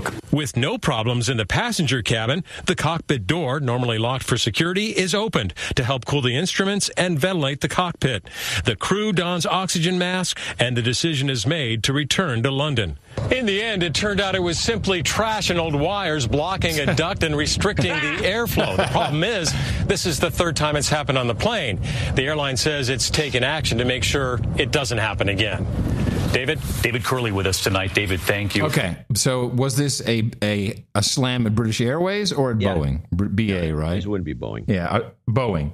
Because it's a trash. Boeing's got nothing to do with that. Trash. There was trash. This is the story. I read the story different, but okay, trash. This is an old McDonald's wrappers are in there. They could have got native advertising from McDonald's on the story. They could have. Trash and old wires were blocking the vent, and this is the third time this has happened. What is the image you come away with? British Airlines, they don't even own a broom, apparently. It reminds me of when we did the Hot Pockets tour with Mustang Sally, and it was overheating going through the Rockies. Maybe you have to turn on the heat and open the windows to get up the hill. Yeah, that's what Boeing has now become. And you had to open the door. An overheating jalopy. Nice. Anyway, I was convinced because this came out of the blue. There was no reason for this story. That's good. I like it. And you had a second one. Is this the native advertising you want to do with David Muir? No, that's the one we did. That's the one that had the we had that one. Right. I'm sorry. Yes, we had that. Oh, very good. Well, so I'm good. All right. A little update on Planned Parenthood. You know, I keep following this. They've now released a 6th video, but the story is so cold by now, no one cares.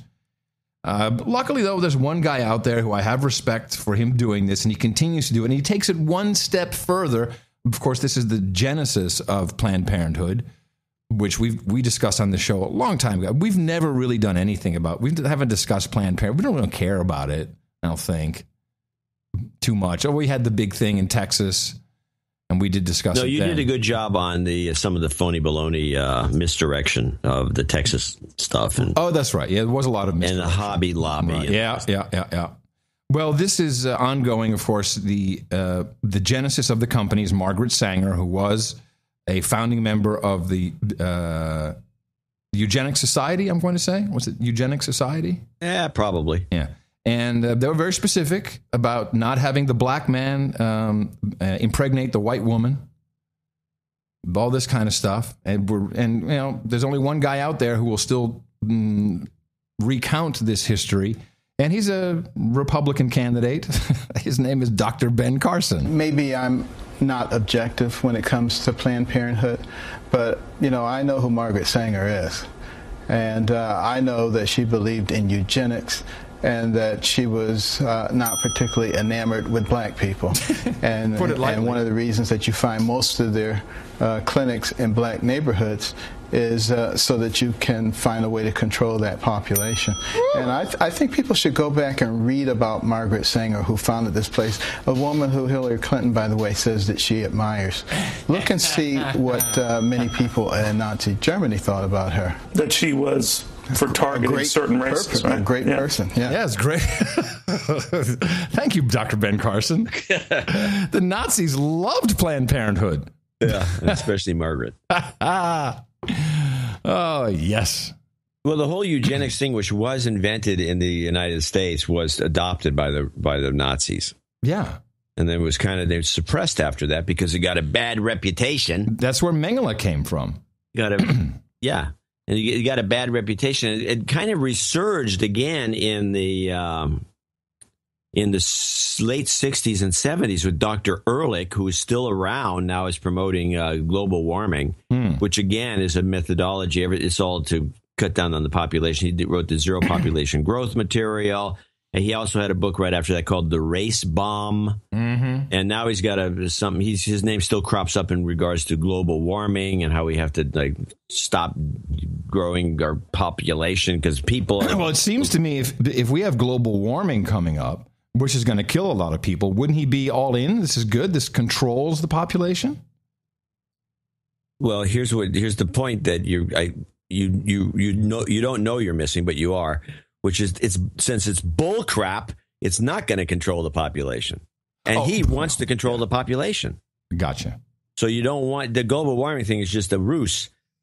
It's the things you want to implement that will slow down population growth. And this also leads to the crackpot theories, which even I've propagated during the early 70s, where in Maryland at Fort Detrick, they invented a number of coincidental diseases that were going to target Africa, then kill off the Africans. And I think the Africans have always been kind of aware of this. And there was I remember in the 70s, and you can still look at these old books about population control that were done in the early 70s, and they'd always cite Africa as having too many babies or overpopulating. Yeah. And even when Bill Gates brings up his thing about vaccinations, he says you'll have less kids if everyone's healthy, which is apparently the real goal.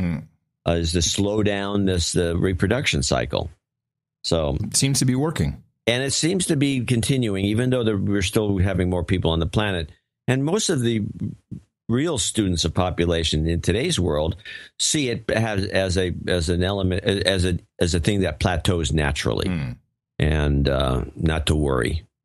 We can still stuff everybody in the whole world into the state of Texas. That's okay. I hear Oklahoma is nice. Don't bring them over here, okay? I got a couple of emails, which I'm going to read now. We were discussing the circadian rhythm, this platitude of drugs that are coming out specifically targeting this disorder. Have you seen them now? Or I have not seen them. Unfortunately, when I'm doing these studies, I've got to stop on one of these studies of the 3 networks for 3 months. That's all right, 3x3. And look at the ads. Yep, do that. I got an email from Kevin, one of our blind listeners. I want to send you a quick note regarding your discussion about blind people and circadian rhythm disorder. The term used is non-24. That's the term we have to be on the lookout for, John. Non-24. As a blind person, I've had this issue ever since childhood. What happens is your circadian rhythm free runs. Instead of a cycle, your body clock readjusts itself at random, due to the fact that the brain is not getting proper input it needs from light sources in order to regulate the body clock. I spent sleepless night after sleepless night reading books, listening to No Agenda, of course, and being a zombified dead man during the day. Most of us try and regulate using melatonin in order to maintain a normative sleep-wake schedule. And as you said, the meds being advertised could be nothing more than a scam or a means of repurposing another medication whose patent is about to run out. I didn't check the patents, but I understand this is for the service-based slave culture we're creating, where people are working crazy hours, crazy shifts. You're inside. You have no natural light, and it's ruining people's lives. We're not meant to do this as humans. And as someone who's worked shift work, meaning I work a week of graveyard, a week of swing shift, and a week of regular day for a little over 2 years. And where was this? At the Union Oil Refinery in Rodeo. If you work at an oil refinery, you have to work shift work. It's just, I don't know why. Sure. Well, there's lots of jobs that have that. Sure. Yeah, there's a lot of shift work jobs. It's not that big of a deal. No, but in the United States of Gitmo Nation, we love our drugs. So if we don't feel good, there's a pill for that. And if it's good enough for blind people, hello, it's good enough for me. I think the blind people have, I think the argument that you don't have all these cues because the brain is always looking, what is a day? I noticed this when you have longer days, you don't eat till late, you eat later. Yeah. There's all these visual cues. Yeah, I can see the blind people have to have a horrible time of that because of that. And I'm seeing some alternative theories to the air conditioning level war on men, where women, of course, are just, they're being treated so poorly by men in offices, keeping it just way too cold for them. And I think we've probably talked about this on the show, but women, particularly in the United States, and the question as to why is this happening, and there's lots of answers, I'm sure. Close to 60 million Americans, mostly women, have hypothyroidism. And the thyroid really isn't discussed a lot, I don't think. But it really is the director of your systems. And if your thyroid is off, this results in anxiety, irritability, achiness, muscle weakness, fatigue, weight loss fluctuations, hair loss, carpal tunnel syndrome, temperature sensitivity, constipation. You think it might be for a new drug coming out? We've been waiting to find out what is going on with these studies. And they do seem to be like a setup. And there's good thyroid drugs, Thyrex, and you can get. I'm sure the compounded stuff is going away. You can't have that anymore. Can't have natural compounded things. That's we followed that for a couple of years. But there may be something to this hypothyroid. A lot of women have it. Mm. Well, if they didn't have it before, they'll have it now. Precisely. All right, well, I got a couple of things here that are just off the wall. So, Abe, the Japanese guy. Japanese dude. So he comes out to do his supposed, it's another anniversary or something, and he's going to Well, it was 70. First, we had 70 years of Korea, when they defeated the Japanese. And, that's why the Koreans went back to their old original time zone a half hour before South Korea. And we also had the end of the war. And I will note that not a single U.S. president ever, and I don't believe any U.S. dignitary of note has ever been to Nagasaki or Hiroshima to apologize, or even been there, as far as I know, just to say, hey, wow, man, that's... Well, everybody's not apologizing. So Abe is taking not apologizing to a new level. In Japan, the prime minister today acknowledged the pain his country inflicted during World War II, but he stopped short of making a fresh apology. Shinzo Abe's statement marks 7 decades since Japan surrendered to Allied forces in 1945. 戦後70年にあたり On the 70th anniversary of the war, I bow my head deeply before the souls of all those who perished both at home and abroad. I express my feelings of profound grief and my eternal, sincere condolences. Over 80% of the population were born after the war. These generations and those in the future who have nothing to do with the war should not have to continue apologizing. Resentment toward Japan's wartime action still runs high in South Korea and China. The Chinese state news agency dismissed Abe's statement today as a tuned-down apology. Reports out of Israel say police... So Abe comes out and says the future generation should not continue to apologize. No one's ever apologized. No. They've never apologized for the Manchurian situation. Where they cut off women's breasts and stuff. They were the worst imaginable atrocities. Yeah. The rape of Nanking. And they never apologized to the Koreans for anything they've ever done to them. And so now, according to Abe, they should continue not apologizing. What is the big deal? Are they going to lose so much face that the... Yes. It's all about face, of course, with those guys. Yeah. It's beyond me. No, they don't like doing that. I'm seeing... well, we've been following the war on cash for a long time. Was it Louisiana? You'll recall Louisiana wanted to do a complete ban on cash, even at garage sales.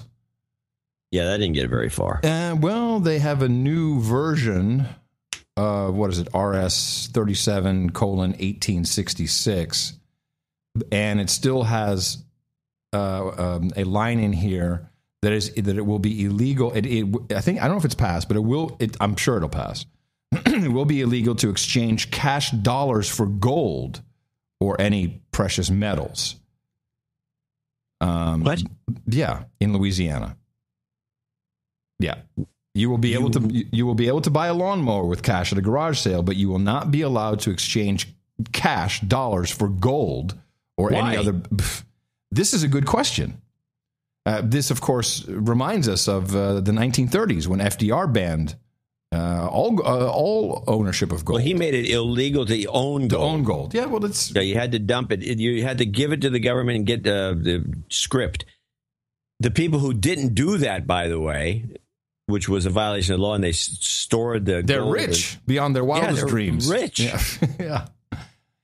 Gold became worth a fortune. So I've looked at some economic discussion of this. When you have... What we have is pretty much zero interest, right? Banks pay nothing. There's just no interest on cash or on borrowing money. On them borrowing from from the government. Yeah. Does this not eventually mean that cash in the system becomes a problem? Well, how? Well, this is what I'm asking you. But I'm reading things that, well, the reason this is being done is because ... somehow having the money, I'm asking you, I don't understand, that having the cash in the system, it has to get out.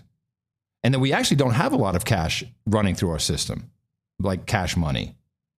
Well, we have a lot. It's called the money supply. Yeah. I think our initial thesis on this is more accurate than any of these economic explations. It's just purely about that control. It's easier to control a populace that doesn't have, cash that they can spend freely.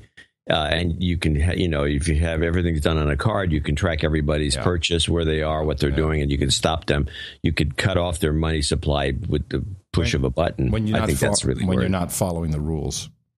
Yeah, yeah, that makes more sense to me, even though it sounds nuts. But what else would you, and it's also expensive. I mean, they have to print these bills every few years, and they got to collect them. There's a whole system in place. Yeah, whatever happened to Hillary on the 20?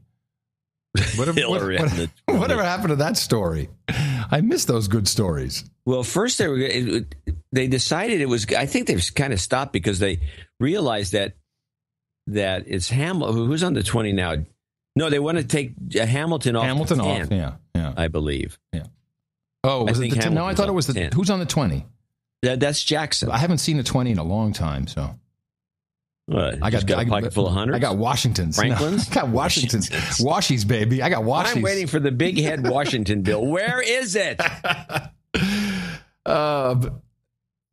AT&T has been under scrutiny thanks to Laura Poitras, James Risen, Henrik Moltke, Jeff Larson, Charlie Savage, Julia Angwin.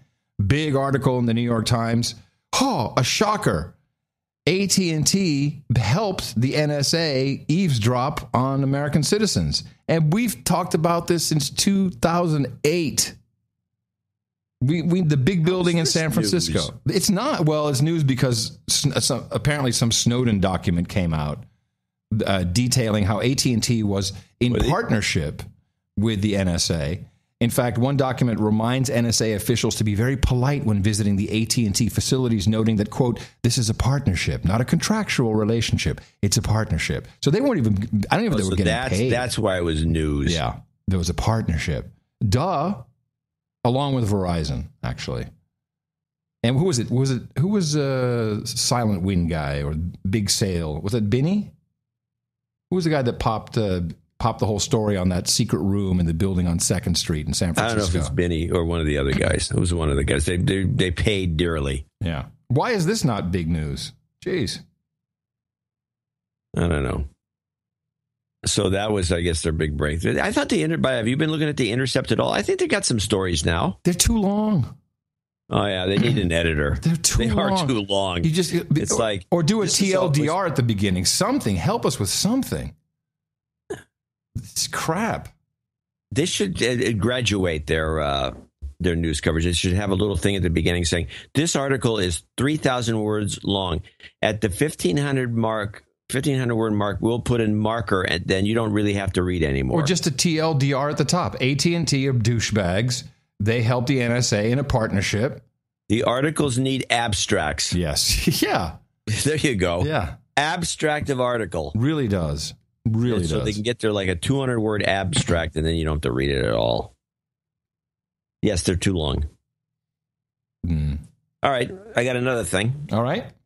So I'm watching the Today Show, which is loaded with bullcrap. Bullcrap. I can see why it is the it's the traditional morning show that people watch, but it's of the 3 shows on right now. And you're doing 3 by 3. Well, I'm not doing. I'm just doing this casually. This is similar, but not the same as the news hour or news half hour. The 3 networks have these different Good Morning America, which is ABC, which is the showbiz news. This might as well be like extra. It should start off. You might as well have Mario Lopez as one of the hosts. And now back to real news. Yes. And then there's the morning show on CBS, which I think is the best of the 3. It's got Oprah's girlfriend, Charlie Rose, and a very pretty woman. I can't remember her name. Yeah, Gail. No, Gail is Oprah's girlfriend. Gail, who's the? I know what you mean. Milfy girl. She's very attractive, and they do really outstanding roundtables. And there's a lot of native ads and stuff like that in there too. But it's not as annoying as it is on NBC. So here we have an NBC segment where Al Roker. Oh. This is kind of a long clip, but I'm going to set it up. We can stop when you feel like it. Mm-hmm. But Al Roker's it's a part of it. I don't even know if he decided or somebody made him do this. Somehow Al Roker's supposedly a cook now. Now that he's lost 300 pounds, he's a cook. So he is going to show you how to do your own homemade, done at home, McRib sandwich. Oh, brother. Which is a McDonald's item that is an option. They go into a long thing about McDonald's brings them on and off. But wait a minute, didn't they just hire the Michelle Obama's chef as the and he's going to be the executive food analyst, the senior food analyst on the network? Maybe, but he's not on this show that I can see. Okay. Instead, they have Al. And anyone who likes to cook and likes to watch cooking shows, that would be me. You can tell within just a few seconds if the person that is presenting can cook at all. Right. They can't handle things right. They don't know how to cut. They don't know how to touch things. They don't know how to stir. It's a big scam. They're just reading and playing along. And this is Al. He doesn't know what he's doing. Green light to make the ultimate sandwich, the McDonald's McRib. A lot of times it's either on a limited menu or your McDonald's has to decide to put it on the menu. Well, now I'm going to show you how you can make your own. Why, is this a call out to get everyone to go to McDonald's and say we want the McRib sandwich? This what you just pointed out. It makes it kind of interesting because at the very end, and actually during this, they blow. I know there were paid plugs all through this thing. They blow them up, and at the very end, they just completely screw up the bit. They're getting make goods from everybody. This is 3 minutes. Yeah, you can. It's no. I'm saying it's 3 minutes of plugs. I've never had one. Natalie's for me. Okay, so this is the deal. For people who love it. And this is how it goes. By the way, here's the meeting. We've got a buy here, and we need to do this segment on the McRib. Al, you can do this, right? Yeah, we'll have Al do it. Yeah, Al's always good with a bit of a little color in the show. So let's have Al do it. He's perfect. Al, you cook, don't you? I'm a great cook. I'm a cook. Yeah, no, they're loyal. Yeah, no. A pound and a half, 2 pounds of pork shoulder. You're going to have sugar, water, some salt. This is Heinz. Heinz. Is it Bianca? Which is it? Hunt's. It is Hunt's barbecue sauce, original barbecue sauce. This is the closest. Hoagie roll, onions, and and a beautiful pickles. So you're going to chop this up. You're going to put it in the food processor, cube it, okay? Then you're going to take some salt, some sugar, and some water. Whoa! Sugar. And you're going to put it in the food processor. All right. Pork shoulder, right? So it's pork shoulder. Yeah. Well, anyway, you get the idea. Put it in. There you go. It's the ground. There you go. And I'm going to pulse it, and you're going to grind it up till it gets into these nice little, and you'll form these into 4 balls.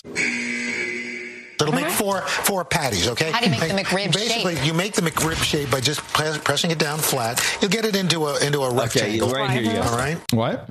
So he's got he says balls, and then he has his, he's got a gob of this stuff, and there's one in front of the gob that's perfectly shaped, and he's trying to shape his in the same shape, and it's sticking to his fingers. And it's just like he doesn't know what the hell to do. So he's pounding on it. So he skips it, kind of gives up on his own little thing, and then he takes the other one, which has already been preformed, and he starts to make it into this. He takes a chopstick and makes little lines in it to make it. Anyway, play on. And then what you're going to do, because if you remember, if you ever had the McRib, it actually is like a boneless rib patty. So there's no bone in it. There's no bone in it, but you want to make There's no meat in it either, probably. little indentations so that they're like little mini riblets, okay? Oh, riblets. Take those, put it on a sheet with parchment paper, and you're going to put this in the freezer till it's frozen. Okay? Just so it firms up. All right, so we got one already here. So all right, he keeps saying all right and okay. Yeah, which is not. It's not all right, and it probably doesn't look so okay. No. Shape. Now you're going to heat a pan. All right. You can take those out whenever you're ready. So if you have to cook out or whatever, just take them out whenever you're ready. Just put them in a nice non-stick pan. Yeah, I don't know what the real one tastes like, but this is You're going to brown them on each side, all right? Then you're going to take them, all right, and you're going to put them in the oven, bake them for a little bit. But first, you're going to put some barbecue sauce on them as you put it in the oven, okay? Let me guess. And then you have your patty. What? Okay, all right, okay. Okay. In the meantime, you're browning your hoagie roll, okay? Take your hoagie roll. Hoagie roll. You put the patty on top. Now, very important, pickles and raw onion. All right? Very important. And that's pretty much it. You can spoon on a little more sauce if you'd like. Oh, sauce. Ladies and gentlemen, really good. You have your homemade McRib. And to get the recipe, you go to today.com/food, click on Restaurant Redo tab, and that, my friends, This is so good. It's awesome. It's so good. it's not. I mean, look, you can't get the McDonald's fries with this. Why? But because you can't make them at home. those. Can we should those extend too. the redo week and you do fries. And can we get a shake? I'll fries with that. Thank you. I'll work on that. But in the meantime, Janelle Monáe, artist from Wonderland, hitting the stage one more time for the hit song Classic Man right after these messages. I don't think I would ever want a real one after this. What a bunch of idiots. I don't think I'd want a real one after this. Not after There's this. The whole deal down the drain. If it, I got to tell you, people watching this, and I give you, I hold you in very high regard, John, that you sit through this crap. Your brain must hurt, doesn't it? Laughing too hard. Oh, but it's the people that watch this. There was an interesting report, which is not something we don't know, but it's always good to reiterate. At first glance, the mishaps of a person falling while using their cell phone can be funny, but the number of injuries and even fatalities associated with the act. This story. Yeah, I love this story. I didn't clip it. I love the story. I just thought it was kind of macabre. It's good. It's no laughing matter. They're pretty much strapped to them 24 hours a day. According to the recently released Governor's Highway Safety Association, since 2009, there has been a 15% increase in pedestrian deaths. The most recent full data recorded is from 2013, where there were more than 4,700 deaths, equaling to one pedestrian killed in the U.S. every 2 hours. Outstanding. This is great. Oh, I thought you were taking it to the next level. What did you think? It's not done, but tell me what. No, but the guy who got killed running under a roller coaster to get his phone. Wasn't that great? That's a great story. And he got decapitated. Just his head taken off. I gotta have my phone. My phone. What is it? Nomophobia is the term? No, I never heard this. Nomophobia? Yeah, no mobile phobia. The phobia of not having a mobile phone. No, it's psychiatrists are saying it's real. DSM-5, baby. Nomophobia. Just leave my phone at home. I do. I regularly, when I'm walking around Austin, and it's tempting, I turn my phone off. I just walk through the street, but I don't go that far. I go down the 2nd and Lavaca, and I go to the spin studio. And I just see all these women, filing into the spin studio, and they're all their necks are cramped down. They're all looking at their phones. Why? What is so important? Are they surgeons waiting for a call? I have done some investigative research for you. I'm glad you asked. The number one application used by phone zombies in the streets of Austin, Texas, is Instagram. And this is something that's really beyond me. I mean, I think it's gotten to the point where the only thing we care about for our instantaneous, our impulse, to give us that Pavlovian response, but also to participate in the system, we don't even need words anymore. Because when you post a picture to Instagram, I think you can do just a caption pretty much. I don't know if you can do more than that. Most people don't. No, you can write a lecture. Oh, you can? Well, they don't do it. Some do. It's just a picture tells 1,000 words. And then all the feedback comes in. Oh, that's such a nice birdie. That lunch looks great. Congratulations. Oh, I hope you had fun. So sad. R.I.P. Rip, rip, rip. Oh, yes. My heart goes out to you. You're in my prayers. Our family loves you. Instagram is considered right now to be the most important of the social networks owned by Facebook, which is probably the wisest decision they ever made. I agree. And even though there's no advertising. We're talking about this at the dinner table. And what's interesting is that if you take a look at Facebook, Twitter, and Instagram as the big three, Instagram is the most modern. It just by accident. I don't think anyone really thought this out very thoroughly. But when you start looking at how it works compared to like Twitter, Twitter is like a bunch of people yakking in every which way in every direction. It's not very well focused. With Instagram, you focus on your picture. You take a picture of something, your dinner, your maid, your dog, your cat, and you post it with maybe a note, maybe not. So it's always a caption photo as opposed to just a straight up photo, which you could do in Twitter. And then the action that follows the photos being posted is singular to that photo. It doesn't get mixed up with other messages. It's just that. It's like a standalone whole skit, and it's there with all of the little comments. With Twitter, you can kind of make it gets a little like that, strewn out. Yeah, it's strewn. Yeah, it's strewn out. It's different. It's a different. And even with Facebook, because I'm using it as more and more to understand it better. Sounds like a good excuse, doesn't it? If you reshare, this is a mistake they're making. If you reshare a post, then the comments go only on your reshare and not on the original, which I think is also a mistake. Yeah. Because then everything's also split up. No, whatever. But my point being, the zombification is here. And just do it. Just walk around. Just pay attention to people. And I think this is where a little mini air horn comes in handy. Just once in a while, just right next to somebody, make them jump. They would, too. Well, I never thought of grilling people. They're always wandering around, looking at the phone. Is this they don't, there's all this cool stuff around you. Yeah. But they'd rather see a picture of someone's puppy. No, food, lunch. Or lunch. Yeah, a lot of food photos. Or how cute your kid is. My kid is so cute. Look, my kid ate My peas. lunch is so good. My kid is so cute. Yeah, I can see why people get depressed. Now, do you think that the next generation of human resources will make it worse, or will they rebel? We're already seeing the millennials going back to the 80s, like in vinyl, or is that just transitory? You think that's just I think it's so. The millennials are the ones who rarely talk on the cell phone or the mobile phone. They are always texting. They're the ones who promote the idea of text. If you start texting, you can't call. It's like a rule. And you violate the rule if you text back and forth, and that's so confusion reigns, and so somebody decides to give up and they call. They have violated the rule. I will also say I made a call the other day. I rarely make calls, man, the sound, it's so shit. The quality of cell phone calls is just diminished into, I mean, it's better to make a FaceTime call with someone over the data than it is to use the actual GSM networks. It's crap. It's terrible. The quality stinks. The old pin drop commercials dead.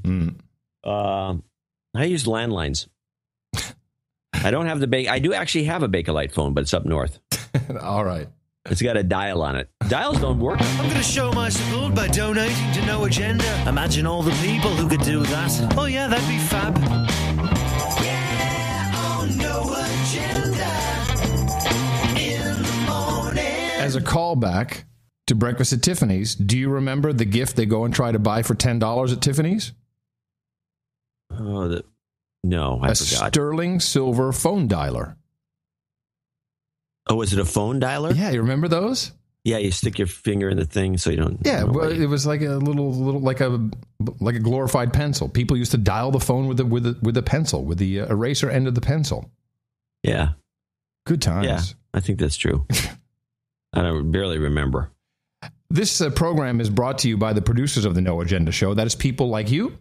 Instead of what, NPR or PBS or any other, government-controlled public media around the world, we actually do things you want. You give us stories. You support us in many ways, including financially. And this is the part where we want to thank all of our producers. And you're not listeners, you're producers who are helping us bring the No Agenda Show to life twice a week. Exactly. Sir D.H. Slammer starts off the list here with $105, which is actually what he claims to be two of the simultaneous Mile High Clubs for himself and Dame Bang Bang. And Dame Bang Bang. Who I think, doesn't she already have a lifetime membership? The Mile High Club? I don't know. You better ask her. Some anonymous from somewhere, California, comes in with $100. And this one, what does it even say? Sheki Bahuda? Shaky, oh right, Shaky Bahuda. Sheki Bahuda. That's Shecky Green. Shecky Green. Shaky Bahuda. I'm a long time. He wrote a note, and since it's handwritten, I thought I'd read it.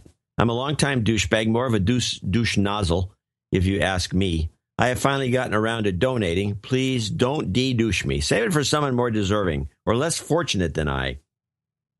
And he says, why are there no ho-hos and yo-hoos? Yoo-hoos. No ho-hos and yoo-hoos when you do the nights. Well, maybe if you got a knighthood, you could add that. Yeah, to then the you can add it. Yeah. Wouldn't hurt. Paul Webb in Twickenham, Middlesex, 6969. Nicholas Samaras in Earlysville, Virginia. These are both birthday people, 6007. Yeah, got him. Charles Ackley in Point Pleasant Beach, New Jersey, another birthday, 5678. Sean Doherty in Overland Park, Kansas, 5432. Gary Owens in Lost Wages, Nevada, and these are 5280s. These are Mile High Clubs. Mile High Clubs. When do we have the webpage, John? The full webpage? The web. I'm working on it now. I should have something before the next show. But before Thursday, there'll be a webpage with almost everybody's name on it. I'm writing it down. Okay, and you can call me out on it right after I call you out on the Hillary prediction. Although I'll give you another extra day after that. Okay. Where was I? Will you look John Doherty, Gary Owens in Lost Wages, Eric Vesseldike in Burlington, North Dakota, John Helmar in Shawnee, Kansas, Kevin McLaughlin in Locust, North Carolina. Nice name for a town. Sir Thomas Nussbaum in Virginia Beach, Virginia. He's always around. Always nice to see him. Sir Richard Leiter in Lincoln, Nebraska. Nick Johannes in Prior Lake, Minnesota. Nuts. Chris Novak in Sparks, Nevada. Armando Guerra. There he is, our mail carrier here in Austin. He's now a member of the Mile High Club. He's in Bee Cave, Texas. That's what those mail guys do. Daniel Rudin we had this guy who was a UPS guy, not a UPS, UPS parcel. Just great looking guy, still works there. Great looking guy. About 10 years ago, when he was just a. Let me guess. Was he servicing the clientele? It would be so funny because I was like later on the route. He'd show up at 8. Disheveled. Howdy, man. How you doing? Just a wreck. The hot shorts on. He didn't wear the shorts. He didn't need them. Daniel Root in Cedar Rapids, Iowa, 5280. He also had a story once about how he was offered a job at Webvan, but he thought he'd keep this job instead. Good choice. It was. Eric Mankiewicz in I think it's Makarowitz. Makarowitz, okay. In, where is this? Socorro, New Mexico? Yeah, 5280. William Brannick in Calgary, Ontario, where all the money used to be. Sir Daniel Foster in, what is Maynardsville? Maynardville, Tennessee. Oliver Reich in South San Francisco. I can actually see South San Francisco from here. Aaron Huber in Petah Tikva, Israel. Good. Niche. Looks like Nico Dahan. Nico Dahan. Nico Dahan is our martial arts knight.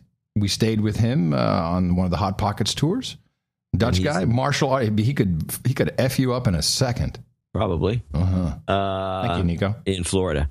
Greg Gunther in Folsom, California. Jason McKinney in Sugarland, Texas, which I think is a great name for a town. Yeah.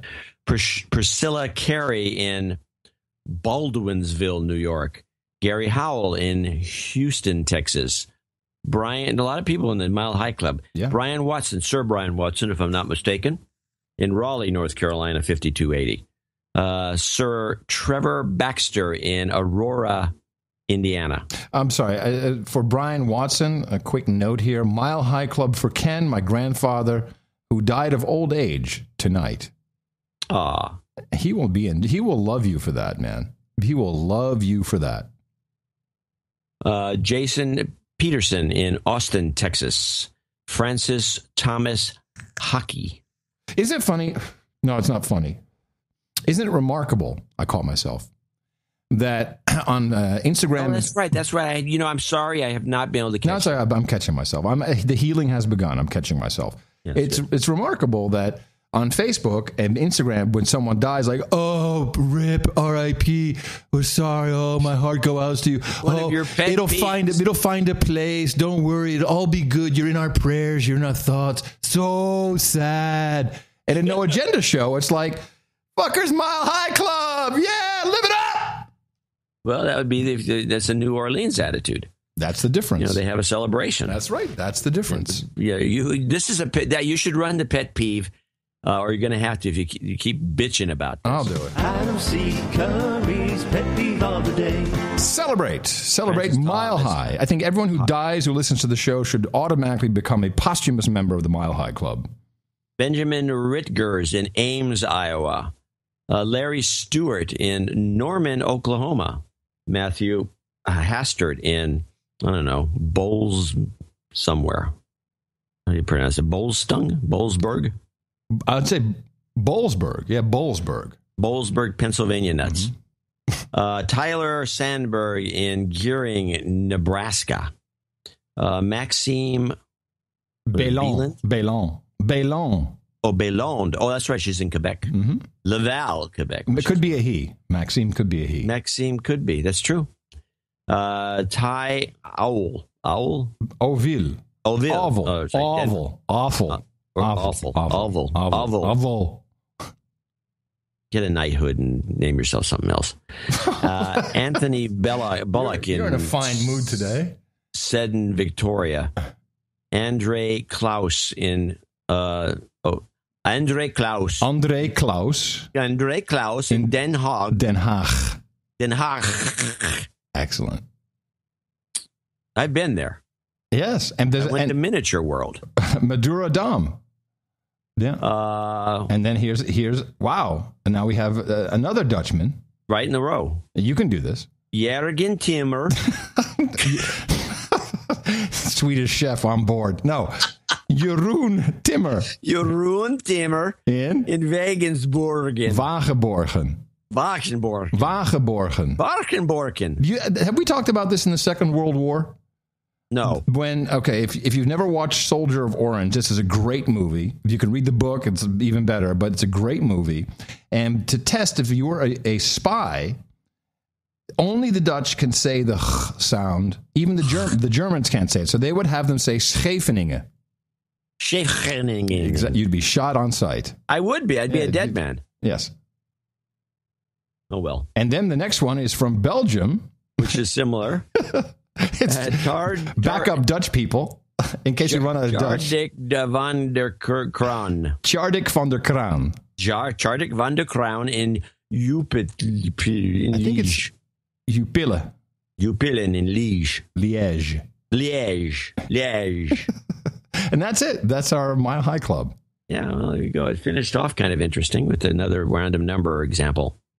At 5150 is Ryan Kessler out of Raleigh, North Carolina. Peter McConnell, 5011, parts unknown. And the following, and last but not least, are the group of people that came in with $50. Most of them come in by checks or they're automatic payers.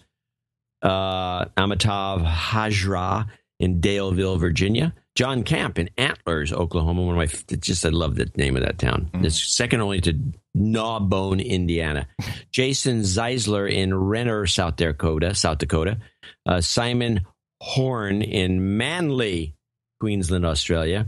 Scott Lavender in Montgomery, Texas. Chris Slewinski. Sir Chris Slewinski in Sherwood Park, Alberta. Patrick Thomas in Petworth, West Sussex, UK. Thank you, UK. John Haller in Missoula, Montana. Dame Melody Mann in Ringo, Louisiana. Why is she lit up here? Usually means there's a note. Or it came in as a check, maybe?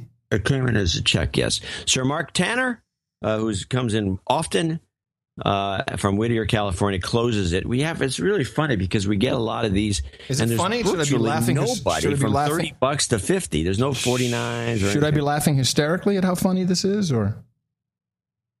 Yeah, you should, but you weren't. Because it's not funny. So you've got me saying it instead. That's how you do this. It's not funny. You push it over to the other guy. That's right. Take it. Anyway, I want to thank all these folks for helping us out, and especially the members of the Mile High Club. I don't know what's going to happen when they fall off. It reminds you to go to Dvorak.org/NA. Yes, and I wanted to give a quick little karma shout out to Jared Hall. His wife is pregnant with the third child after having just recently had a miscarriage. So any karma you can send our way may result in this baby being named after you or John.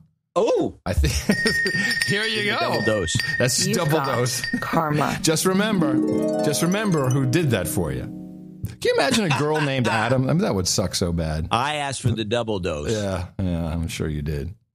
All right, thank you all very much. A special, lots of thanks to everyone under the $50 level, which is mainly done for purposes of anonymity. And, of course, we have all of our monthly subscribers, our weeklies. We've got 10, 10s, 11, 11s, 12, 12s, 33, 33s. We really appreciate all of it. Thank you so much. Dvorak.org/NA.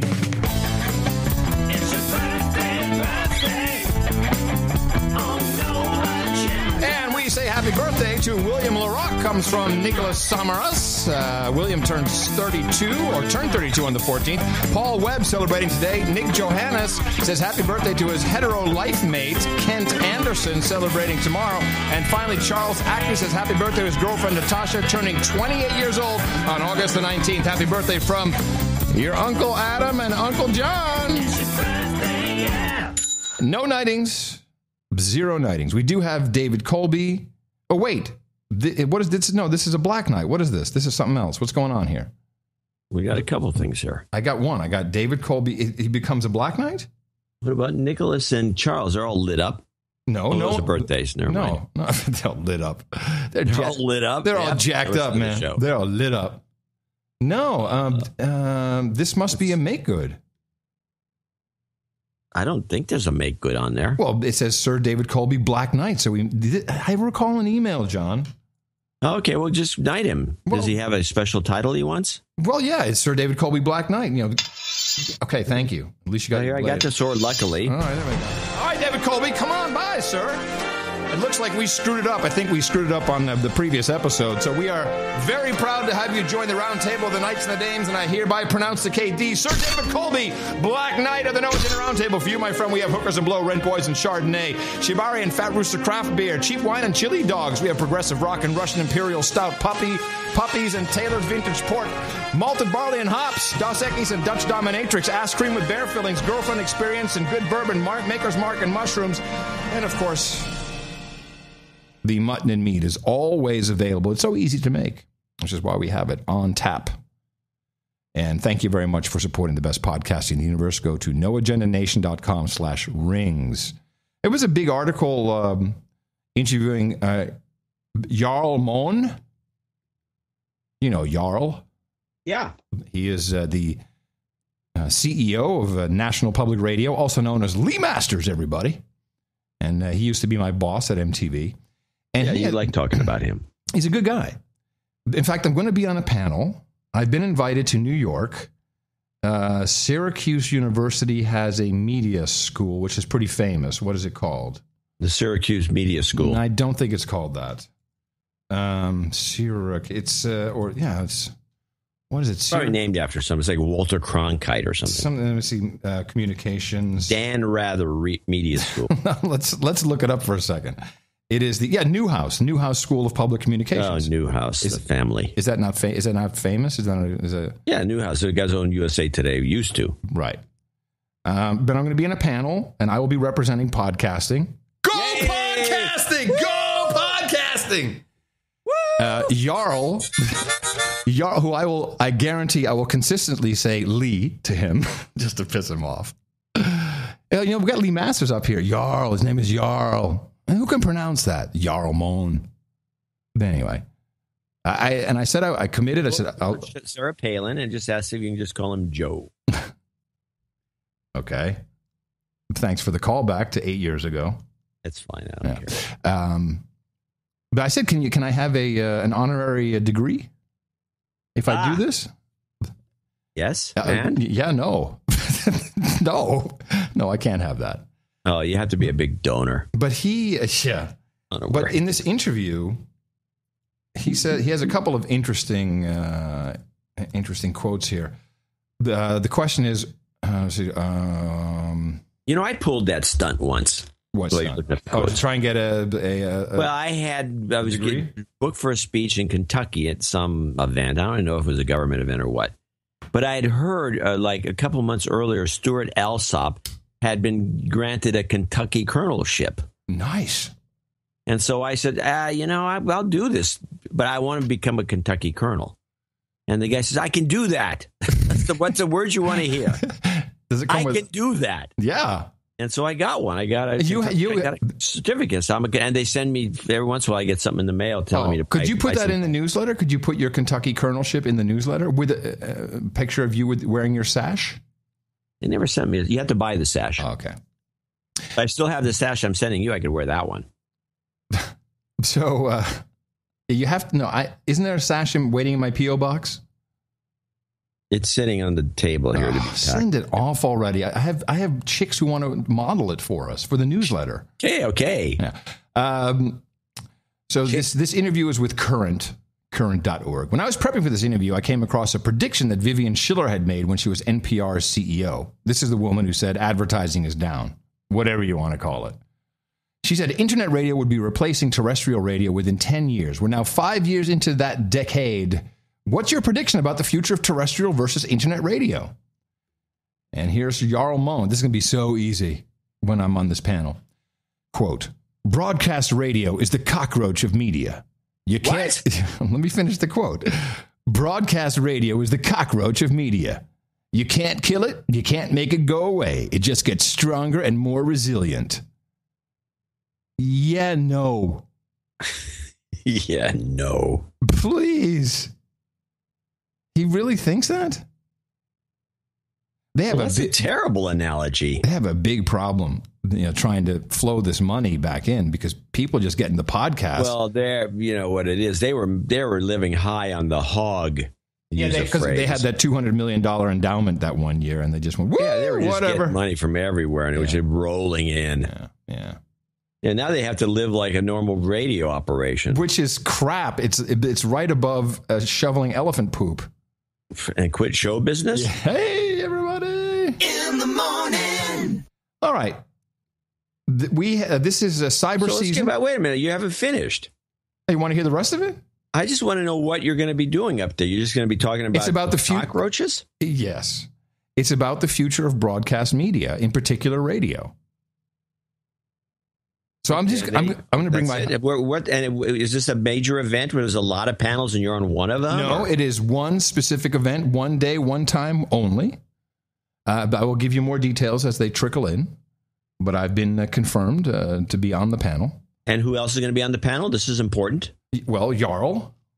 You really want me to dig up the email? I can find it pretty quickly. I want to know who's going to be on this panel, if I should make a trip out there.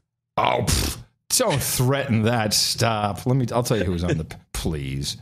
Here we go. We have... let me get the whole list here, because they sent out... now they want... List? How many people are on the panel? I don't like big panels. Okay, we have... I don't like panels at all. We have Edward J. Gorham. He's from Syracuse. He may be the moderator. No, Douglas H. Quinn, I think, is the moderator. Then we have Andrew Moss from Sirius XM. We have Dion Livingston from Emis Broadcasting. This is all radio. We have Genevieve something or other from PRX, which is the Public Radio Exchange. And then we have Sandy Smollins from Spotify. Okay, so we have one internet music operation, which is very interesting. Well, I think they'll probably be talking about how they are now adding podcasts and netcasts and all that kind of by stuff. the way, kiss that person's ass. Okay, done. Sandy Smollins, I don't know what gender you are, but your ass is about to get moist. Yeah, you should do that. Mm-hmm. And so we have that, and then a real podcaster, again, the man who invented it. And I'm going to have my award, and I'm going to hold it over my head and go podcasting! And then you're going to have a satellite radio, which is alien to the terrestrial real broadcasting. Correct. And then you have one or two broadcasters that are antenna based. Yeah, and Jarl, right? Who's antenna based? He's riding the cockroach. He's riding the cockroach. Hey, Lee, how's that riding the cockroach going for you? They have antenna based and internet based. Leaning toward antenna. Okay. I can't wait. Hey, did you hear? You must have seen the story because it was in was it Los Angeles? And at first I thought, oh, what a nice story. This is kind of cool. These shadow balls. You heard about the shadow balls? Yeah, the millions of balls they dropped into the reservoir. Yeah, they dropped 96 million balls, chemically treated balls. Were dropped into the Sylmar Reservoir. Yeah. It's cheaper than buying a big cover. Yeah, and I thought at first, this is, what a cute idea. This woman who did it, she mortgaged her house, and it's a great success story. However, now I'm reading that this is probably going to poison the population of Los Angeles because the UV rays are actually very important to the health of the water. UV, you don't want to stop the UV because it actually kills off bacteria. Well, this is going to depend on whether the water gets treated before it gets to the population. And who knows what the balls are treated with? The balls are fine. They get plastics nowadays that can do this without causing problems. If they, what I would do, if they run it through an ozone treatment, that would be the way to go. That's the stuff that does the best job of cleaning up water without making it taste like crap. But, well, okay. They did the balls thing, so we'll see. All right, well, since you're on that, I get to go back to another stupid story. Okay, this wasn't stupid. The population of Los Angeles could be in dire... Oh, they only drink bottled water down there. Oh, okay. They just use that water for their lawns and pools. Now, so I'm watching the Today Show. So now they have another segment. They have this is not part of your 3x3. You're doing a lot of this. Well, I just happen to. It's just. Do we need to have a dead man switch system where if you get sucked in and you can't pull yourself out, that if we don't get a message every 24 hours, a message. Okay, we know to come and all the police. He's stuck. So they have this dingbat girl who goes out in the field, and she just doesn't know what she's not very bright. And they send her to some town, Garden City or something in Baltimore, and she's going to go, and it's all native advertising. Suggestions to get you a life alert. Yeah, well, that's why I don't go to the chat room, because there are a bunch of ageist a-holes. Yeah, correct. So she goes to Baltimore, and this segment that follows, and she didn't even have to bring any of this up, by the way, but it's just ridiculous. So she's plugging some crab place to get the blue crab, and she's going to go in there and crack a few of them. But she has to reveal to us, while raving about these crabs, that she's allergic to shellfish. With all that winning, I'd worked up quite an appetite. And summer isn't summer in Maryland without tasting the blue crab bounty of the Chesapeake Bay. So we hopped on over to Blue Crab House and Raw Bar, where owner Cole Touston showed me the ropes of crab picking. To pick like the pros, Cole says you need the right tools. A mallet, a picking knife, and in my case, rubber gloves, thanks to an unfortunate shellfish allergy. So you can just snap. See, there you go. Hot. And despite not being able to indulge in the fruits of my labor, my picking skills had me feeling like a local. Sort of. There's nothing in mine. It's because you pulled it out already. What? Oh. What? No wonder we're turning into brain-dead zombies. Now, the line at the end is the one reason I kept it clear. Yeah, mine is empty. Yeah, mine is empty. And his retort is, that's because you've pulled it out already. And then she goes, you got to play that little bit at the end. And then she goes, oh, like she would, like, this is a discovery that, I get it. Feeling like a local. Sort of. There's nothing in mine. It's because you pulled it out already. Wow, Yes. I better get to something else, because this is bad. You're in trouble, my friend. You're failing me. I'm Xing it off. Don't worry. I'm not going to play anything else that's kind of funny. Cyber season, John. Cyber season is upon us, and I want to keep track of all these different legislative proposals that will be moving through Congress once everyone reconvenes, and just to have them in a row. And this is all in your show notes. Now, it's cyber season. Here's what's coming up. So we have CISA. That's the Computer Information Sharing Act. We have the Protecting Cyber Networks Act, which would authorize within the ODNI the Cyber Threat Intelligence Integration Center, which was established by the Obama administration. Then we have the Federal Cybersecurity Enhancement Act. We have the Einstein Act. You'll recall this. This is to implement Einstein 3. And then we also have the Appropriation Act, which will also put in a $9.5 billion line item for Department of Defense for cyber operations, $1.4 billion at the Department of Homeland Security. That includes $480 million for the Einstein system, $514 million for cyber investigations at the Department of Justice, $242 million for upgrades at the IRS, $262 million for the Department of Health and Human Services, $180 million for the Department of Veterans Affairs, and $187 million for the Department of Commerce. Actually, there may be even more. This is cyber season. Cyber season, John. And your No Agenda show will be all over all of these bills. I don't think I'd even heard of that last one. The Federal I haven't heard half of them except Einstein. Yeah, the Federal Cybersecurity Enhancement Act. And that is... The internet has ruined the world. Yeah, it is.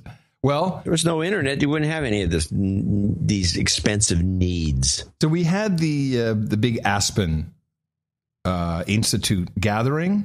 Walter Isaacson. Tell me about Walter Isaacson. He wrote the Steve Jobs book. He was there?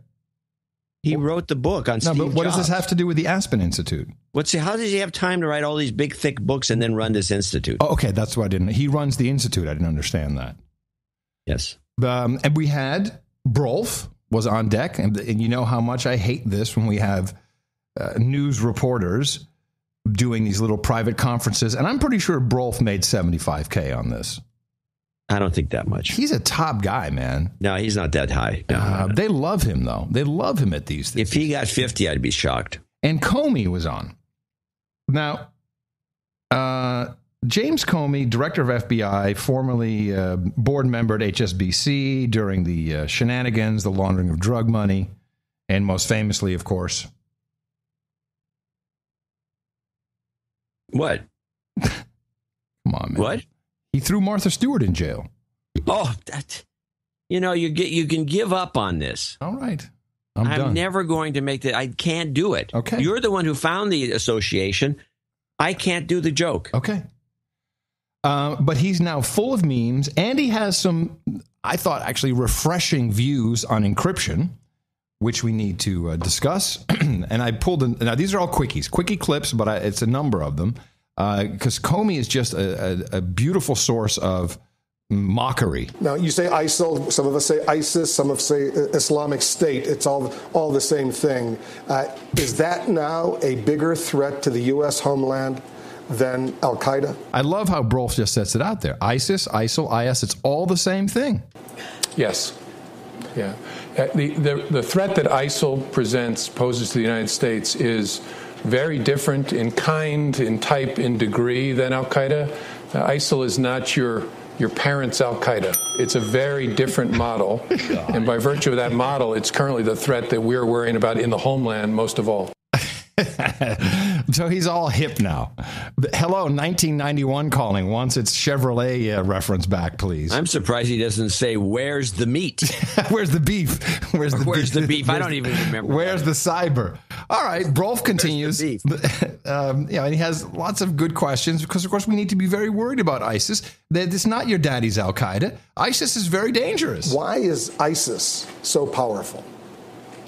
Well, they have adopted a model that takes advantage of social media in a way to crowdsource terrorism. They have crowdsource terrorism, John. Hold on, back it up. It's the Kickstarter. It's the Al-Qaeda Kickstarter.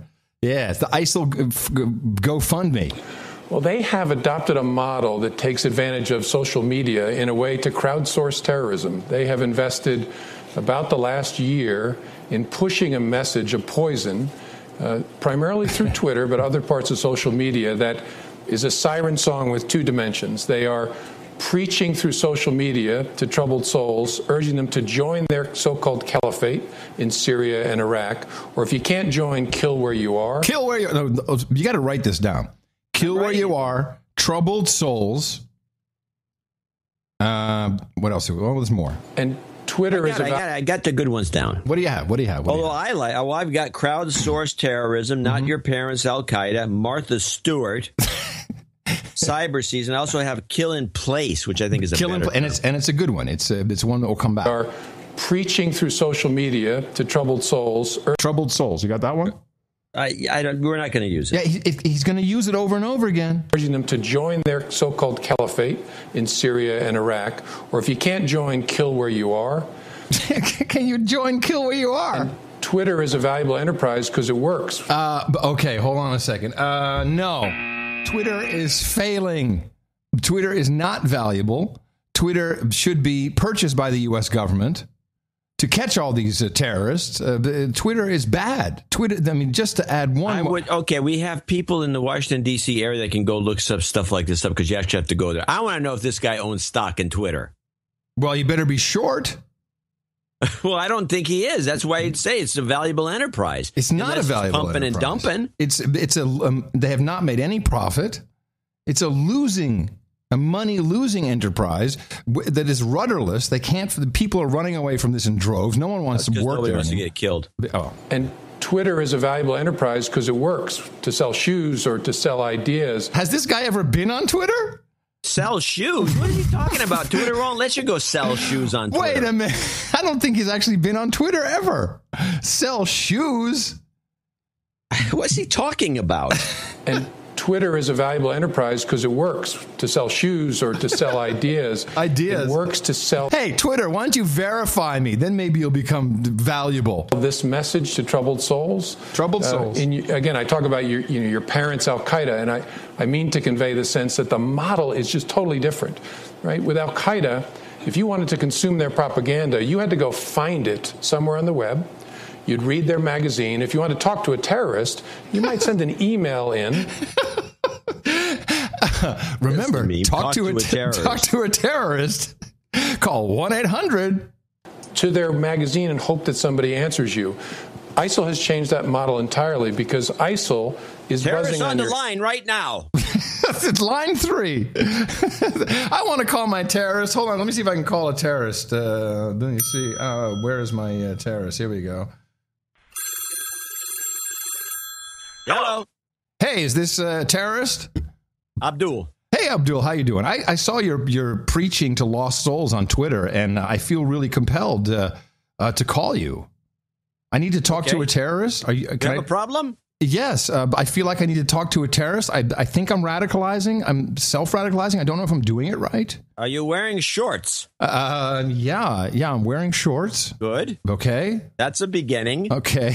What else do I need to do? Are you sure you're a terrorist? Shirt on. I have a shirt on, yes. Can you take this shirt off? Hey, wait a minute. Is my webcam on? It is. Hip, right? That message is being pushed all day long. And if you want to talk to a terrorist, they're right there on Twitter direct messaging. Oh, hold on a second. Let me DM at Talk to a Terrorist. Can somebody please register Talk to a Terrorist on Twitter? Talk to a Terrorist. Please do that immediately. For you to communicate with. And so they've invested in months and months of pushing this message, and it resonates with troubled souls, with young folks and with troubled older people. Hey, troubled older people. Now they go to the old folks home and check that out. Yeah, we got to roust us some oldies, man. These guys are troubled old people. I've been talking to a terrorist on Twitter. I'm going to Killing Place. Message, and it resonates with troubled souls, with young folks and with troubled older people. I've been meaning to kill someone. This guy is insane. He's great. How does he have and he has it for another 8 more years, 10 years by statutory. By comedy. Get Joe Biden as president and this guy. And then we're good to go. We can run this show to 2030. It's the reason we have these investigations all across the United States. For troubled old people is why we have investigations all across the United States because of troubled old people. These investigations all across the United States. That year of investment is producing a warped view of the world on the part of a lot of people who either want to travel to the caliphate or kill where they are. Kill where they are. And my job, along with a lot of our partners, is to find the travelers and stop them, and most urgently to stop those who want to kill where they are. This kill where they are thing. This kill where they are thing is creepy. Yeah, he's the one promoting it. Yes, I'd never heard this. I'd never heard the phrase before. But okay, we are reaching out to troubled souls on the Twitters. And we're doing this, obviously, through direct messaging. Now, this is when we get the troubled soul, but then the whole idea is you use this very sophisticated one-on-one marketing on the tweeters.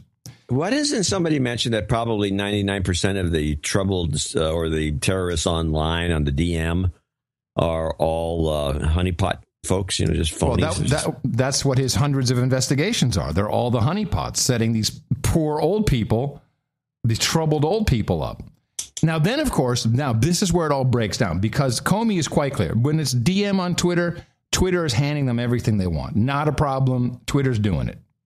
And I hope Twitter's charging a lot because that should be their business model. This is a thing, by the way, that does bother me. That I think the FBI and a lot of these guys constantly hope to get the stuff for free. Oh, yeah, but you can't do that. No, it should be charged. And this is Twitter's business model. You should only be working for the feds, for troubled old people. Who else is on Twitter? Troubled old people. And Kanye.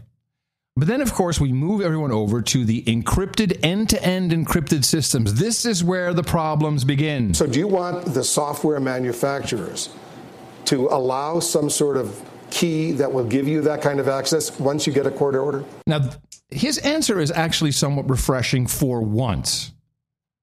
For once, it's somewhat refreshing. The answer is I don't know exactly. I can picture the end state we need. We need judges' orders to be complied with.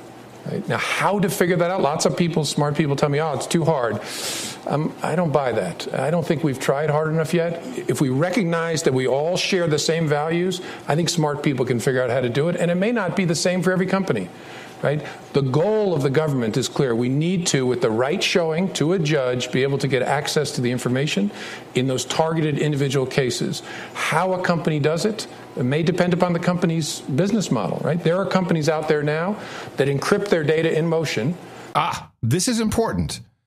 There's a difference between encrypting your data end-to-end and encrypting your data in motion, which is a term I had also not heard. I've never heard that either. What he means is he's looking specifically at Gmail as an example.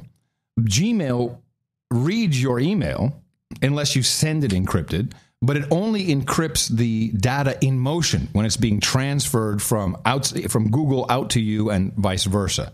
So they, of course, it's their business model to read your email, to give you advertising. And what Comey is saying is we need everyone to comply with judges' orders.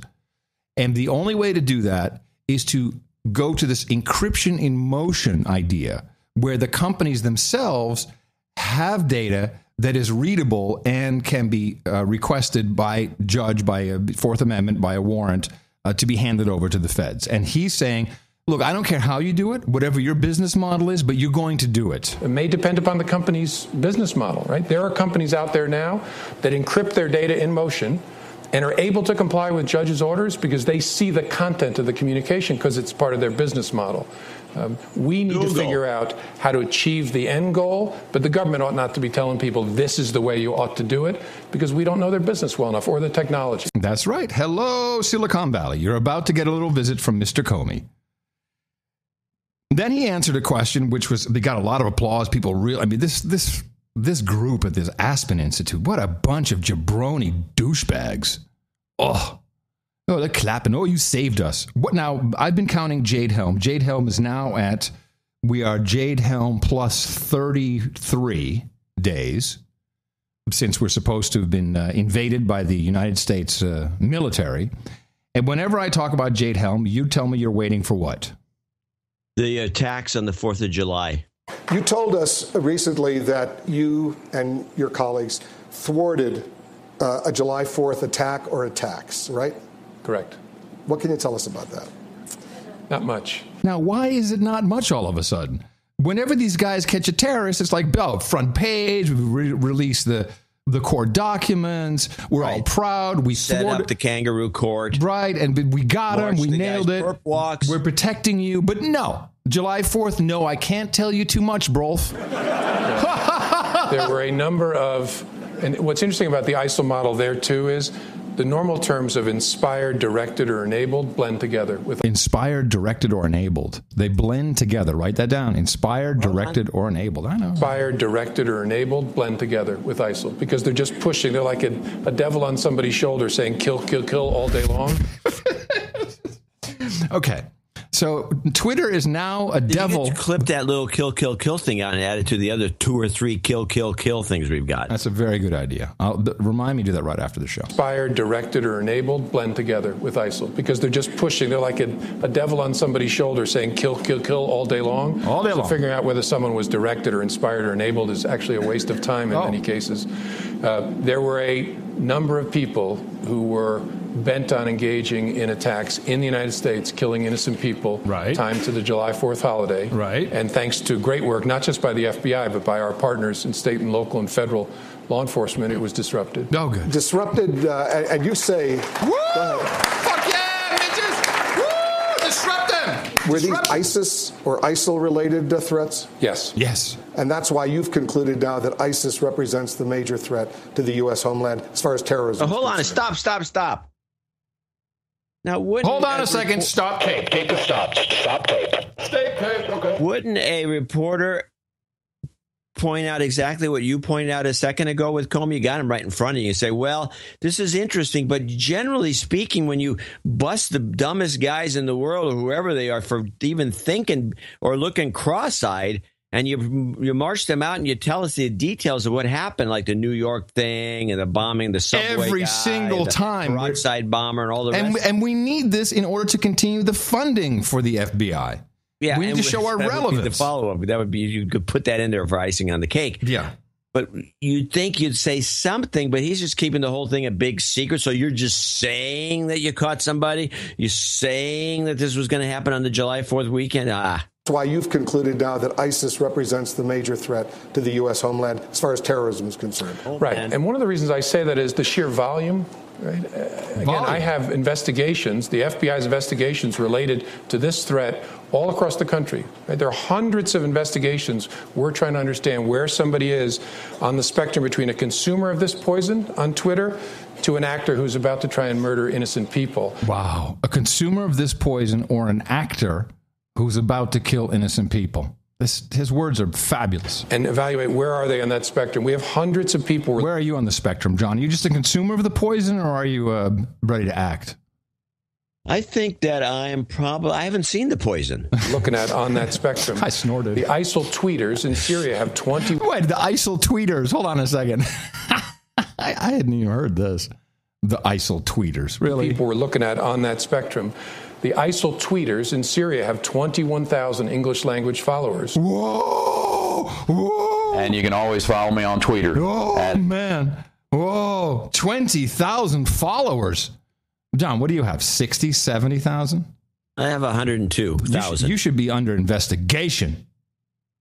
You got more followers than the tweeters with the English language ISIS follower things. 1,000 English language followers. Hundreds of those people, probably thousands, are in the United States. So our job, laughing, enforcement community, is figuring out, so who are they? Who are they? And where are they along this line from consuming to Twitter and ask them who they are. They're all registered. They have domains. Hey, talk to a terrorist. They have IP addresses. You know who their vendor is that gives them the IP address. Talk to the terrorist. How hard is it? Talk to the terrorist. And where are they along this line from consuming to acting? Oh, just look. And that's why this is our dominant threat that we face today. Can you monitor all those people? Of course not. Right? Our challenge is finding them all in that haystack. Yeah, we can't monitor them all. No. Well, we need our friends. Now, I'm almost done here. This is just too good. Now Comey is going to show us how he's going to convince Silicon Valley to participate in this little scheme of in-motion encryption versus full-blown end-to-end encryption. We actually share the same values. I mean, I hate this framework. People talk about the crypto wars. Have you heard about the crypto wars? No, I haven't heard. When did that happen? Apparently, it's a thing. The crypto war. He hates it. It's such a thing. He hates it. Now, I got to tell you, I'm on the tweeters. I go to. I haven't heard of it. I've never heard the crypto wars. I think he's making some of this up. You think? We actually share the same values. I mean, I hate this framework. People talk about the crypto... Strong words, Comey. Wars. Wars are fought between people who don't share the same values. I talk to these folks who lead these companies. They all care about the same things I do. They care about security on the internet. They care about public safety. So I'm hoping we can stop the war talk and just say, look, you have a business to run. Stop the war talk. Where is this taking place? This war talk. Stop the war talk. Hoping we can stop the war talk and just say, look, you have a business to run, but you love your country, you love your children. Do you love your kids? Hey. You love your kids? You love your country? Yeah, you might as well stop that crypto war talk, baby. But you love your country? You send an FBI go and say, hey, do you like, you like really your love kids? your little girl, Jenny, 5? I think she's the playground right now. You love her? Do you really do? Well, that's good to know. Oh, Sally, yeah, no, she's in, isn't she in preschool? I think she's with Mrs. Robinson. And her head is gone. Why do you dislike the phrase lone wolf terrorist? Oh, hold on. Oh, wait, I'm sorry. I popped that one too early. I'm still on the other one. Hold on. Convincing the Valley. We can stop the war talk and just say, look, you have a business to run, but you love your country, you love your children, you love public safety. We share the same values. Help us figure out how to do this in a way that preserves innovation, that protects privacy. Maybe it's too hard, but Silicon Valley, in fact, the whole country is filled with a lot of people who stood in their garage in flip-flops 20 years ago, and someone said, it's just too hard. Thank goodness they didn't believe those. Goodness people. So I think if well-motivated, innovative people, and the FBI director should not be a source of innovation. Don't worry, that's not going to happen. Come together and say, so how might we position our country so that judges' orders can be complied with, but privacy and strong encryption can remain a huge part of our lives? that I'm optimistic that we can do something. All right, why don't you pack that optimism and put it back in your underwear where they belong? Comey, a little memo to you, Comey. Memo. Encryption is not something you can stop. It's out there. So even if you don't have end-to-end, and of course we're dealing with old people who are stupid. Are you okay? was that your dead man switch? You're okay then. Okay. Yeah, you're still good. Encryption will always be there. There is no, and he's admitting, although I have some doubt, but he's admitting they cannot decrypt strong encryption, or not fast enough. And no matter what you try, Mr. Comey, nothing will stop encryption. Genie's out of the bottle is not going to happen. There is only one way you can do this. And it's simple. We know how to do this. We know how to get around encryption. You okay? Yeah. About that, it sounds like someone's knocking at the door. You're falling down. The foghorn's going off. I don't know what's happening.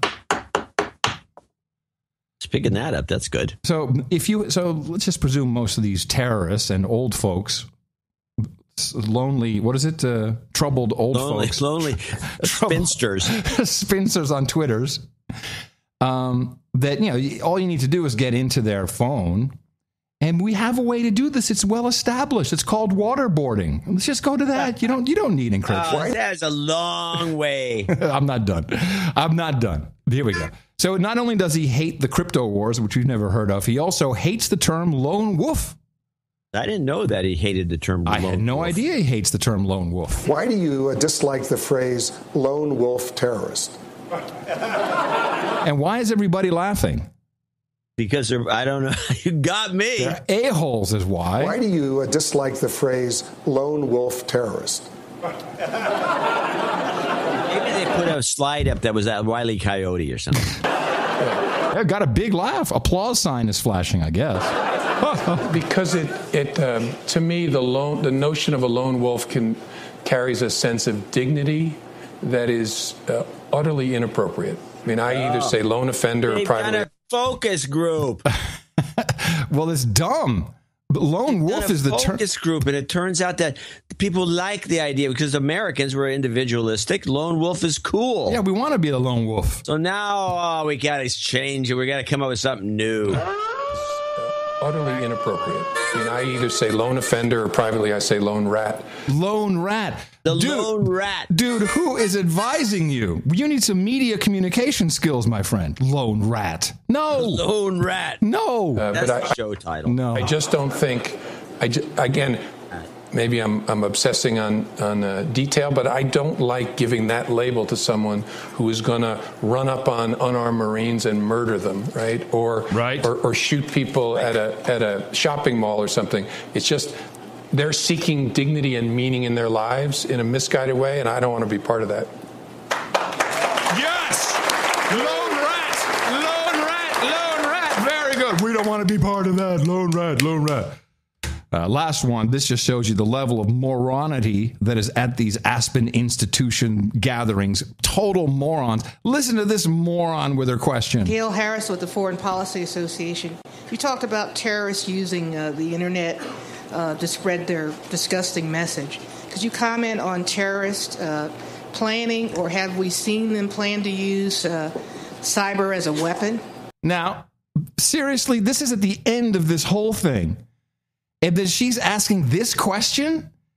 Have you seen terrorists use cyber as a weapon, where we've seen nothing but bullcrap story after bullcrap story about cyber breaches, hacks, etc.? And this is your question, lady? Or have we seen them plan to use cyber as a weapon to attack?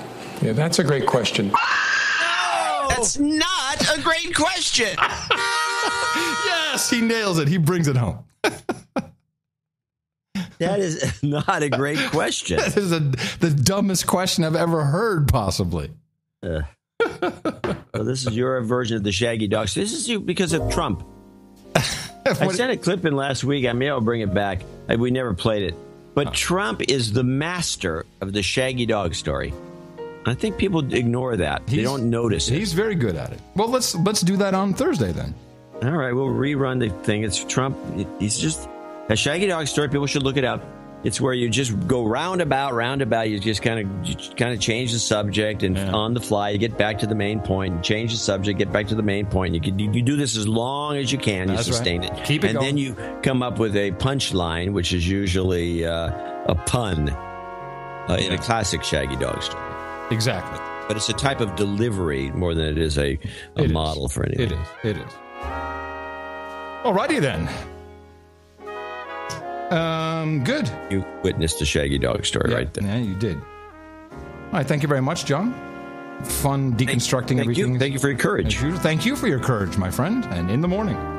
In the morning. Yes. In the morning to you. Coming to you from FEMA Region 6 here in the capital of the Drone Star State. In the morning, everybody. Ow. My name's Adam Curry. And from Northern Silicon Valley, where I have a new red book, I'm John C. Dvorak. We'll be back on Thursday with more of your media deconstruction right here on No Agenda.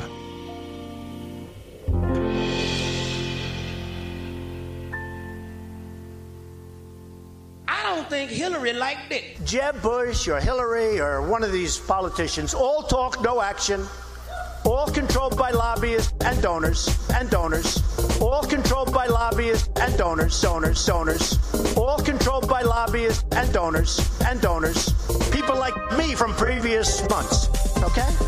Bing, bing, bong, bong, bing, bing, bong, bong, bing, bing, bong, bong, bing, bing, bing, bing, bing, bing, bing, bing, bing, bing, bong, bong, bing, bing, bong, bong, bing, bing, bong, bong, bing, bing, bing, bing, bing, bing, bing, bing. They're going to call me. Not going to be any good. They didn't give me any money. Not going to be any good. They didn't give me any money. They didn't take care of me. I don't need it. I don't want it. I couldn't care less.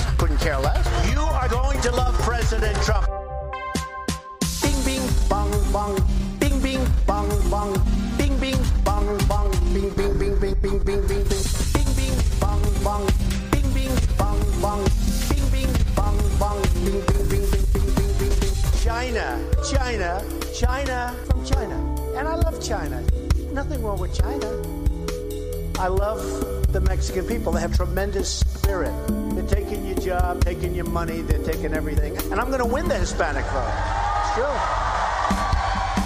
Bing, bing, bong, bong, bing, bing, bong, bong, bing, bing, bong, bong, bing, bing, bing, bing, bing, bong, bing, bong, bing, bong, bing, bong, bing, bing, bong, bong, bong, bing, bing, bong, bong, bing, bing, bing, bing, bing, bing, bing, bong, bing, bing, bong, bong, bing, bing, bong, bong, bing, bing, bong, bong, bing, bing, bing, bing, bing, bing, bing, bing, bing, bong, bong, bing, bing, bong, bong, bing, bing, bong, bong, bing, bing, bing, bing, bing, bing, bing, bong. China from China.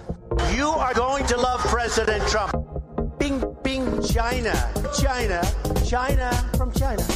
You are going to love President Trump. Bing, bing, bing, bing, bong, bong. Bing, bing, bong, bong. Bing, bing, bong, bong. Bing, bing, bing, bing, bing, bing, bing. Bing, bing, bong, bong. Bing, bing, bong, bong. Bing, bing, bing, bong, bong. Bing, bing, bing, bing, bing, bing, bing, bong, bong. Bing, bing, bing. You know what that is, right? Donate to No Agenda. They give us shows week after week. Donate to No Agenda. It's a show that's really unique. Donate to No Agenda. Listen to John and Adam speak. Donate to No Agenda. Science is turning into a clique. That's science. And science is one cold-hearted bitch with a 14-inch strap-on. Among the many to criticize Trump for the comments is Republican candidate Carly Fiorina. Trump fired back at Fiorina, writing on Twitter that she gives him, quote, a massive headache. And you can always follow me on Twitter at... I'm Joe Biden, and thank you for taking the time to listen. Yeah. No.